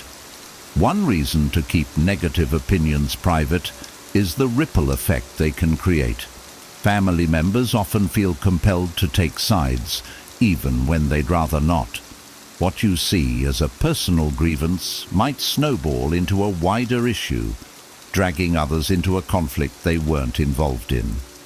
Even well-meaning relatives can escalate the situation by sharing your comments under the guise of clearing the air. Another reason is the fleeting nature of emotions. A comment made in frustration can lose its significance once you've calmed down. Unfortunately, the damage it causes may linger. Extended family relationships are often less forgiving because they don't involve the daily closeness that builds trust and understanding over time. A careless word can permanently tarnish how someone views you or how you view them. Instead, focus on addressing your frustrations privately. Journaling, meditating, or discussing your feelings with a trusted friend outside the family can help you process emotions constructively. If the issue with the family member persists, consider approaching them directly and respectfully rather than involving others. This approach avoids unnecessary drama and shows emotional maturity. By choosing to keep negative opinions private, you protect your family's harmony and demonstrate respect for everyone involved. Relationships can stay cordial and gatherings remain enjoyable. After all, family isn't about perfection. It's about finding ways to coexist peacefully despite differences. Choosing discretion strengthens bonds and creates an atmosphere of trust that benefits everyone. 2. Your financial struggles in real time. Money can be a sensitive subject, especially when you're going through financial difficulties. While it might feel natural to share these struggles with family members, doing so in real time can create unnecessary worry, judgment, or even tension within relationships. Instead, managing these challenges privately or with a trusted advisor can help you maintain independence and preserve family harmony. Consider Sarah, a 40-year-old who had recently started a small business. As with many startups, She faced financial uncertainty in the first year. Eager to share her experiences, she confided in her parents about how difficult things were. Although her parents wanted to help, their concern quickly turned into frequent calls, unsolicited advice, and suggestions to abandon the business for a safer corporate job. Sarah felt supported at first, but soon found their constant questioning and interventions overwhelming, leaving her feeling doubted rather than encouraged. One reason to avoid sharing financial struggles prematurely is the pressure it can place on your loved ones. Parents or siblings may feel obligated to step in financially, even when they're not in a position to help. Others might inadvertently treat you differently, viewing you through a lens of struggle rather than capability. These shifts in dynamics can strain relationships and erode the respect you've built over time. Another consideration is how financial struggles are often temporary. Sharing these issues in the moment might paint an incomplete picture of your overall stability. Once you've overcome the challenge, your family may still associate you with that struggle, even if you've moved on. It's better to address the issue, learn from it, and share insights once you've gained perspective and resolution. Instead of opening up about real-time financial issues, focus on actionable steps to resolve them. Seek professional advice, create a budget, or brainstorm solutions with a mentor or trusted friend. If you do decide to share with family, keep it focused on lessons rather than current hardships. For example, how you're learning resilience or managing challenges effectively. By keeping financial struggles private, you shield your family from unnecessary worry and maintain your own sense of control. This approach helps you emerge stronger and ensures your relationships remain rooted in mutual respect and positivity. When you do choose to share your story, it will be from a place of growth rather than vulnerability. 3. Personal, spiritual, or philosophical doubts. Sharing personal doubts about spirituality, religion, or philosophy can be a deeply vulnerable act. While it's natural to wrestle with such questions, revealing them too openly to family, especially in households where beliefs are tightly held, can unintentionally create confusion, tension, or even judgment. Choosing to process these doubts privately can help you preserve your peace and maintain harmony within your family. Take David's story, for example.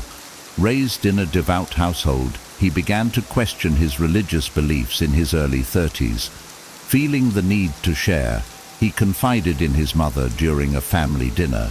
Her response was immediate and emotional. She saw his doubts as a rejection of their shared faith and upbringing.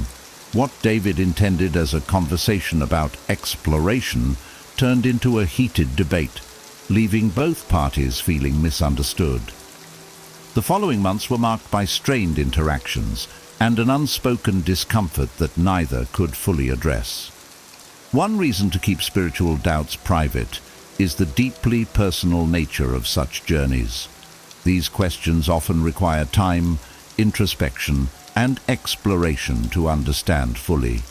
Sharing prematurely may open you up to criticism or advice that feels dismissive or even intrusive. Family members may react defensively, seeing your doubts as a challenge to their own beliefs or a rejection of shared values, even if that's not your intention. Additionally, unresolved doubts may not yet have clarity or answers.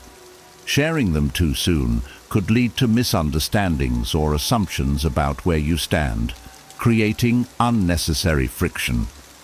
Processing these thoughts privately or with a trusted confidant outside the family allows you the space to explore without feeling pressured to defend or justify your feelings. Instead of voicing your doubts openly, consider exploring them through journaling, reading, or speaking with someone who can provide neutral guidance. like a spiritual mentor or therapist. If you feel the need to share with family, frame it in a way that focuses on your exploration rather than presenting it as a definitive stance. For instance, saying, "I'm trying to learn more about my beliefs," is less likely to provoke strong reactions than declaring a sudden shift.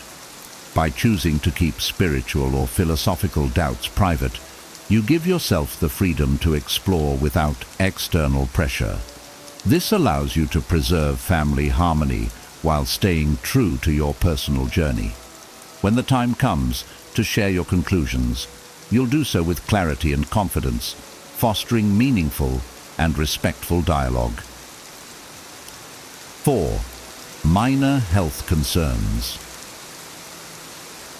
It's natural to share aspects of your health with your family, especially as you age or experience new physical challenges. However, constantly voicing every minor ache, pain, or discomfort can lead to unintended consequences. Worry, overreaction, or even a shift in how your family perceives you. Choosing to keep minor health concerns to yourself can help maintain a positive and balanced family atmosphere. Let's consider the example of Linda, a 65-year-old retired teacher. She started noticing occasional joint pain in her hands. One day, she mentioned it casually to her son. Concerned, he immediately began researching remedies, suggesting doctor visits and lifestyle changes. While Linda appreciated his care, the response left her feeling overwhelmed and, surprisingly, a bit fragile. Over time, she noticed her family started treating her differently, checking on her constantly and avoiding asking her for help with simple tasks. What started as a small issue turned into a source of unnecessary focus and worry.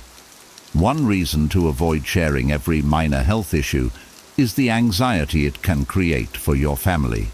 Loved ones may feel obligated to step in, offer advice, or even overcompensate by treating you as if you're less capable than you are. This can alter the dynamics of your relationships, making them feel more like caregivers than equals. Another factor is the psychological impact on you. Constantly discussing health concerns can make them feel bigger than they are, drawing your focus to discomfort rather than wellness. This can unintentionally reinforce a mindset centered on limitation rather than resilience. Instead of vocalizing every small health issue, focus on maintaining your overall well-being. Share positive updates about what's going well, like enjoying a walk or trying a new hobby. If you need support for a more serious issue, choose a trusted family member to confide in without making it the center of attention. By keeping minor health concerns private, you create an environment where your family sees you as strong, capable, and engaged in life. This approach helps preserve your sense of independence and ensures that conversations with loved ones focus on joy and connection, not worry. When serious health issues arise, your family will know you value their support, making those moments more meaningful. 5. Unfulfilled dreams or wishes. We all have dreams we've had to set aside, careers we didn't pursue, places we didn't visit, or passions we didn't fully explore.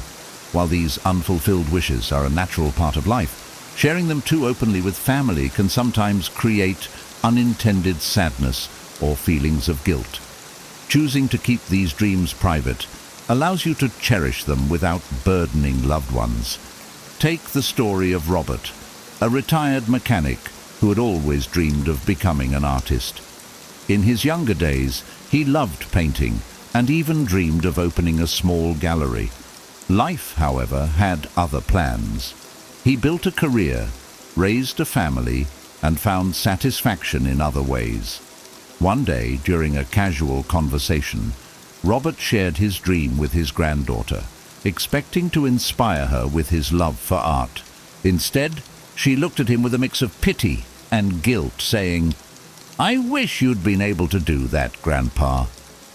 What Robert intended as a heartfelt moment left his granddaughter feeling sad, and as though her existence might have been part of why his dream wasn't realized. This reaction surprised him, making him reflect on whether sharing his unfulfilled wish was the best choice. One reason to hold back on discussing unrealized dreams is that younger family members may misinterpret them as regrets, rather than a natural part of life's journey. They might feel guilty, believing they somehow contributed to your choices or sacrifices, even if that's not true. Another reason is that dwelling too much on what didn't happen can overshadow what did. Life is rarely about achieving everything on our list. It's about finding meaning and joy in the choices we've made. Sharing stories of resilience and fulfillment helps family members see you as someone who embraced life's twists and turns with gratitude.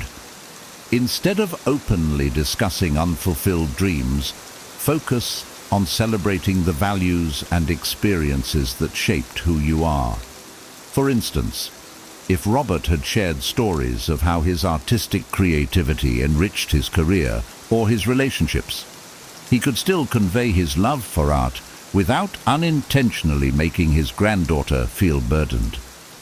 By cherishing your dreams privately, you preserve them as personal reminders of who you are and what you value. This approach allows your family to see you as someone who embraced life's journey with strength and gratitude, inspiring them to do the same. 6. Past major mistakes. Our past is full of experiences that shape us, including moments of failure or poor judgment. While it can be tempting to share these stories with family members as cautionary tales, doing so might lead to unintended consequences. Past mistakes, even those meant as lessons, can alter how family members perceive you and create an emotional burden for them. Choosing to keep some of these stories private allows you to preserve both your dignity and the family dynamic. Take the example of Maria, a retired entrepreneur who once invested heavily in a business venture that failed. She shared the story with her son, intending to teach him about financial caution. While he appreciated the lesson, Maria noticed a subtle shift in his behavior.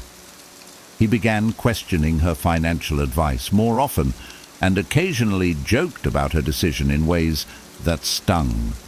What she saw as a moment of vulnerability and wisdom had unintentionally changed how her son viewed her. One reason to keep major mistakes private is the potential for misinterpretation. Family members, especially younger ones, may not fully grasp the nuances behind your actions. They might focus on the failure rather than the lessons learned, seeing it as a reflection of your character rather than just a moment in time. This can shift their perception of you from a role model to someone fallible in ways they hadn't considered. Another reason is the emotional burden such stories can place on loved ones. Hearing about your past struggles might make them feel pity or regret, even if you've long since moved past those feelings. Instead of inspiring them, the story might weigh on their minds, making them overly cautious or even resentful of the risks they feel compelled to take. Rather than recounting every detail of your mistakes, focus on sharing the wisdom you've gained in a way that's relatable but not overly personal. For example, instead of describing the specifics of a failed investment, you might say, "I've learned to always research thoroughly before committing to something new." This conveys the lesson without exposing vulnerable parts of your past. By choosing discretion, you allow family members to see you as someone who has grown through life's challenges without being defined by them. This fosters a sense of respect and admiration, inspiring your loved ones to embrace their own resilience. It's not about hiding who you are, but about framing your story in a way that uplifts rather than burdens. Disappointments or dissatisfaction with family. As we watch our loved ones navigate life, it's natural to form hopes or expectations for them. Whether it's wishing they'd chosen a different career, lived closer, or approached life in a way more aligned with our values, these feelings can lead to disappointment. However, openly expressing dissatisfaction with family members' choices often does more harm than good. Choosing silence in these moments fosters trust, respect, and stronger relationships. Consider Amelia, a retired librarian whose daughter decided to pursue a career in the arts instead of the stable, traditional path Amelia had envisioned. Though Amelia admired her daughter's creativity, she couldn't shake her concern about financial security. One day, she voiced her feelings during a family dinner, suggesting her daughter consider something more reliable. Amelia thought she was being helpful, but her daughter felt criticized and unsupported. Their relationship grew strained, and her daughter became more reluctant to share her dreams. One reason to keep disappointments private is that expressing them can make loved ones feel as though they've let you down. Even well-intentioned comments can come across as judgment, creating a divide in the relationship. This can lead to defensiveness or a sense of inadequacy, making it harder for family members to feel comfortable being their authentic selves around you. Another reason is the subjectivity of disappointment. Often these feelings stem from our own values, experiences, or expectations rather than an objective reality. What feels like a poor choice to you might be deeply fulfilling to them.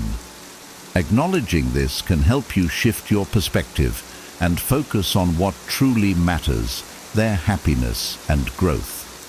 Instead of voicing dissatisfaction, focus on offering quiet support and encouragement. Celebrate their strengths and achievements, even if they differ from what you envisioned. For instance, Amelia could have praised her daughter's creativity and passion while offering practical advice only when asked. This approach shows love and respect, strengthening the bond between them. By choosing silence over criticism, you create a safe, nurturing space where your family members feel accepted for who they are. This fosters open communication and deeper trust, ensuring that your relationships are built on a foundation of love rather than unmet expectations. In the long run, your silent support will speak louder than words, encouraging your loved ones to thrive on their own terms. 8. Conflicts with friends or co-workers. Workplace drama or tensions with friends can be frustrating, and sharing these experiences with family might feel like an easy way to vent or gain perspective. However, airing conflicts with those outside your family can lead to unintended complications. Family members might form lasting negative opinions about the people involved, or even worry excessively about your relationships or professional stability. Choosing to handle these disputes privately helps maintain both your peace and your family's. Take Jason, for example. He recently had a falling out with a longtime friend over a financial disagreement. Feeling frustrated, he shared the story with his sister, expecting sympathy. While she listened and empathized, her opinion of Jason's friend soured. Even after they resolved their issues, Jason noticed his sister remained distant and critical toward his friend, making social gatherings uncomfortable. What Jason saw as a fleeting conflict had left a lasting impression on his sister. One reason to keep conflicts private is that family members often don't have the full context of your relationships. They are more likely to take your side and form judgments based on the version of events you share, which may not always reflect the complexity of the situation. When you reconcile with the person, your family might still hold on to their negative perceptions, creating unnecessary tension or awkwardness. Another reason is that venting can magnify the problem. Repeating the story to others can reinforce feelings of frustration or anger, making it harder for you to move on. Handling the conflict directly with the person involved allows you to resolve the issue without outside interference or judgment. Instead of sharing every detail with family, consider finding a neutral outlet to process your feelings, such as journaling, meditating, or speaking with a trusted friend outside the situation. If you must discuss it, frame the conversation as seeking advice rather than airing grievances, keeping it solution-focused. By keeping personal conflicts private, you preserve your relationships and prevent unnecessary drama. This approach also allows your family to see you as someone who handles challenges with emotional maturity and discretion. In the end, your ability to resolve conflicts quietly demonstrates strength and resilience, setting a positive example for your loved ones. When the dust settles, your relationships remain intact, free from lingering judgments or misunderstandings. 9. Your plans for major life. Changes before they're certain. Big life decisions like changing careers, moving to a new city, or starting a new venture are exciting but also come with uncertainty. Sharing these plans with family before they're finalized might seem like a good way to involve them, but it can invite unsolicited advice, skepticism, or even unnecessary pressure. Keeping these plans private until you're certain allows you the space to make decisions on your terms. Take Emily's story, for example. She was considering leaving her corporate job to pursue her passion for baking and open a small cafe. Excited yet unsure, she shared her idea with her parents during a casual conversation. Instead of encouragement, she was met with concerns about financial risks and stability. Their questions, though well-meaning, left Emily feeling more anxious and doubtful about her decision. Ultimately, she shelved the idea, not because it wasn't viable, but because the added pressure from her family made it harder to focus on her goals. One reason to keep plans for major changes private is to avoid premature judgment. Family members often respond from a place of concern, offering advice or opinions based on their experiences rather than understanding your vision. This can lead to doubt, second-guessing, or frustration, which might derail your decision-making process. Another reason is the potential to change your mind. Plans for significant changes often evolve as you gather more information or explore new angles. Sharing too early may create expectations among family members, making you feel obligated to follow through even if your priorities shift. Instead of announcing your plans prematurely, focus on gathering the information and resources you need to make an informed decision. Seek guidance from mentors, colleagues, or friends who can provide neutral, practical insights.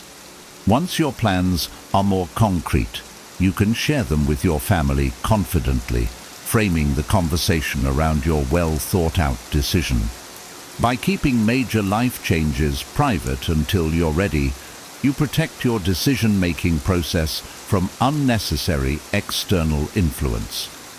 When you do share your plans, your confidence and clarity will inspire your family's trust and support. This approach not only preserves your peace, but also strengthens your ability to navigate life's transitions with independence and resilience. It's not about excluding your loved ones, but about ensuring you involve them at the right time on your terms. 10. Personal plans for assets. Discussing your plans for assets and inheritance might seem like a way to assure your family of their future, but sharing too much too soon can lead to unintended consequences. Misunderstandings, assumptions, or even conflicts can arise when these topics are brought up prematurely. By keeping your asset plans private until the right time, you ensure family relationships stay focused on love and connection rather than material concerns. Consider Robert, a retired banker who had spent years carefully planning his estate.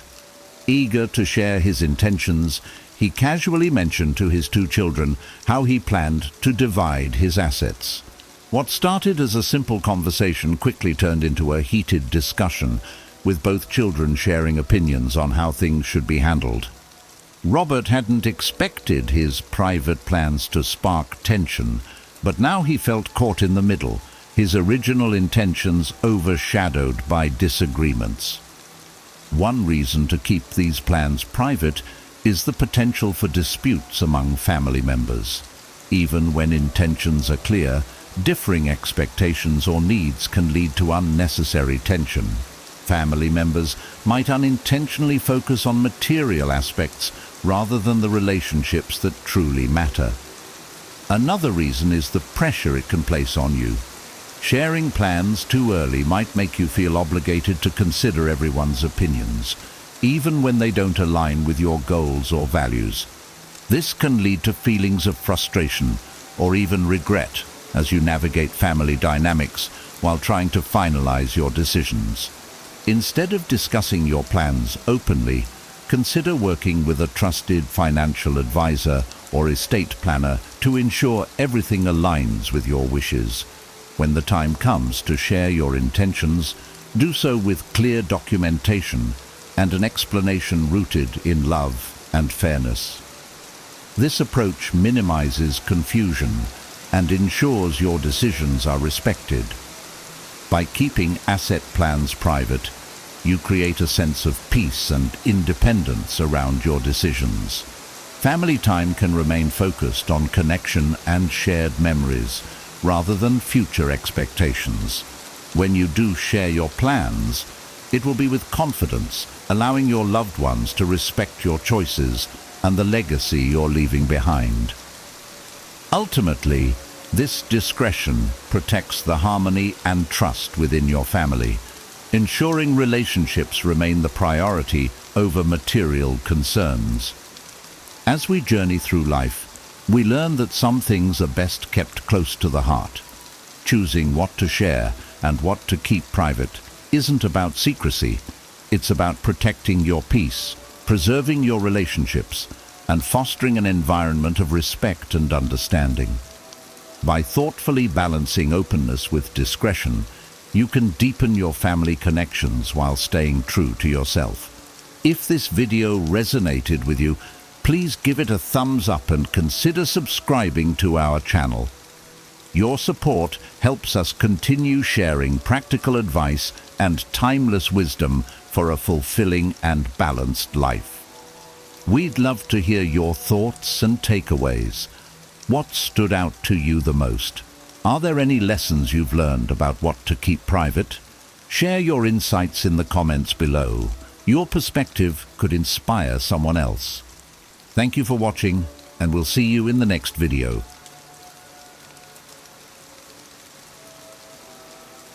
What if I told you that your attitude could change the entire course of your life? Imagine if you could harness the power of a single trait to turn your biggest fears into your greatest strengths. Two animals embody this transformative power: the eagle and the lion. These are the only two creatures that the Creator identified himself with. Understanding why these animals are symbolic of supreme leadership can unlock the leader within you. Let's delve into why the lion, the king of the jungle, is a beacon of leadership. Interestingly, the lion is not the tallest, largest, heaviest, or smartest animal in the jungle. In fact, the lion is physically outmatched by several other animals. Yet when the lion appears, all the other animals run away. This phenomenon is not due to the lion's physical prowess, but due to its attitude. Leadership expert John Maxwell once said, "Attitude determines altitude." This statement rings true when we study the lion. The lion's attitude is what sets it apart. The lion believes it is the king, and this belief shapes its actions and the reactions of others. This attitude is not just a superficial confidence, it's a deeply ingrained belief system. Consider this. In the business world, CEOs and leaders are not always the most intelligent or skilled individuals in their organizations. What distinguishes them is their attitude and vision. Take Howard Schultz, the former CEO of Starbucks. Schultz did not come from wealth or privilege. He grew up in a poor neighborhood, but his attitude and vision transformed Starbucks from a single coffee shop into a global brand. Schultz's belief in his vision and his unwavering attitude towards achieving it inspired his team and reshaped the coffee industry. One of my favorite quotes encapsulates this idea perfectly. An army of sheep led by a lion will always defeat an army of lions led by a sheep. This means that the right kind of leadership can transform a group of ordinary people into an extraordinary team.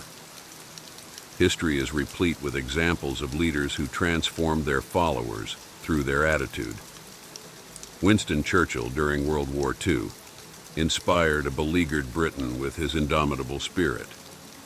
His belief in victory, despite the odds, rallied the nation to stand firm against adversity. Let's bring it back to the jungle. The lion sees an elephant and thinks, lunch. This mindset is not based on physical ability alone, but on the lion's belief in itself. On the other hand, the elephant, despite its size and strength, sees the lion and thinks, eater. This stark difference in perspective highlights how attitude shapes outcomes. The lion's attitude commands respect and instills fear in larger, stronger animals. Your attitude is a reflection of your belief system. It's said that whether you think you can or you think you can't, you're right. This famous quote by Henry Ford emphasizes the power of belief. Your attitude towards challenges, setbacks, and opportunities will dictate your success or failure. Consider the story of J.K. Rowling, who faced numerous rejections before Harry Potter was finally published. Her unwavering belief in her story and her positive attitude towards rejection turned her into one of the most successful authors in history. In the workplace, in your personal life, and in your community, adopting a lion's attitude can make all the difference. Leaders are not born. They are made by the attitudes they cultivate and the beliefs they hold. Cultivate an attitude of resilience, confidence, and vision. Believe in your potential to lead, inspire, and make a difference. Just like the lion, let your attitude set you apart and lead you to greatness. Equally important is the symbolism of the eagle. The eagle represents vision, strength, and soaring to new heights. The eagle is known for its incredible eyesight, capable of seeing prey from miles away. This sharp vision symbolizes the clarity and focus that a leader must have. A leader must see beyond the immediate and plan for the future, much like the eagle soars high to gain a broad perspective. The eagle's flight is also a powerful metaphor for leadership. When storms come, other birds seek shelter. The eagle, however, uses the storm's wind to lift itself higher. This ability to rise above challenges is a hallmark of great leadership. Leaders face obstacles and adversities, but like the eagle, they use these challenges to elevate themselves and their vision. Nelson Mandela, one of the most revered leaders in modern history, exemplified this eagle-like quality. Despite spending 27 years in prison, Mandela's vision for a free and democratic South Africa never wavered. He rose above the hardships and emerged as a symbol of resilience and hope, guiding his nation to a new era. Another aspect of the eagle's leadership is its commitment to its family. Eagles are known for their strong parenting skills, taking great care in raising their young. This nurturing aspect is essential in leadership. A true leader mentors and supports their team, fostering an environment where everyone can grow and succeed. This commitment to others is what builds strong, cohesive teams that can achieve remarkable feats. Combining the attitudes of the lion and the eagle, we find the foundation of effective leadership. It is not just about believing in oneself or having a vision. It is about translating those beliefs into actions. Attitude without action is merely a dream. To lead effectively, one must not only possess the confidence and vision, but also the willingness to act upon them. Consider the story of Thomas Edison, who famously said, "Genius is 1% inspiration and 99% perspiration."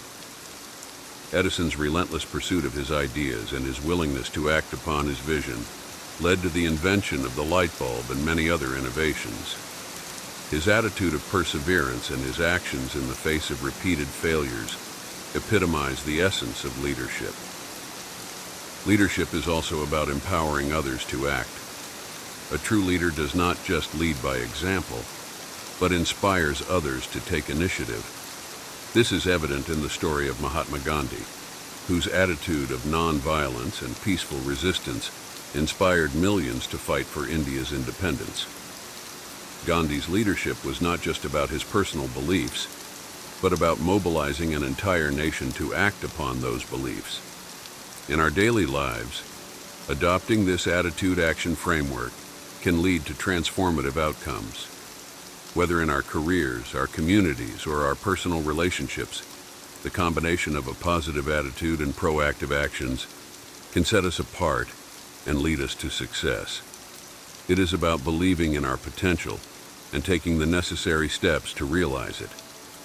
There are several practical steps to cultivate a leadership attitude. Develop self-belief. Like the lion, cultivate a strong belief in yourself. This belief will shape your actions and the reactions of others. Start by setting small, achievable goals and gradually build your confidence. Maintain a clear vision. Emulate the eagle's vision by setting long-term goals and staying focused on them. Regularly review and adjust your goals to ensure they align with your overall vision. Embrace challenges. Use obstacles as opportunities to grow, much like the eagle uses storm winds to soar higher. Develop a mindset that views challenges as stepping stones rather than setbacks. Inspire and empower others. Leadership is not just about personal success. It's about lifting others up.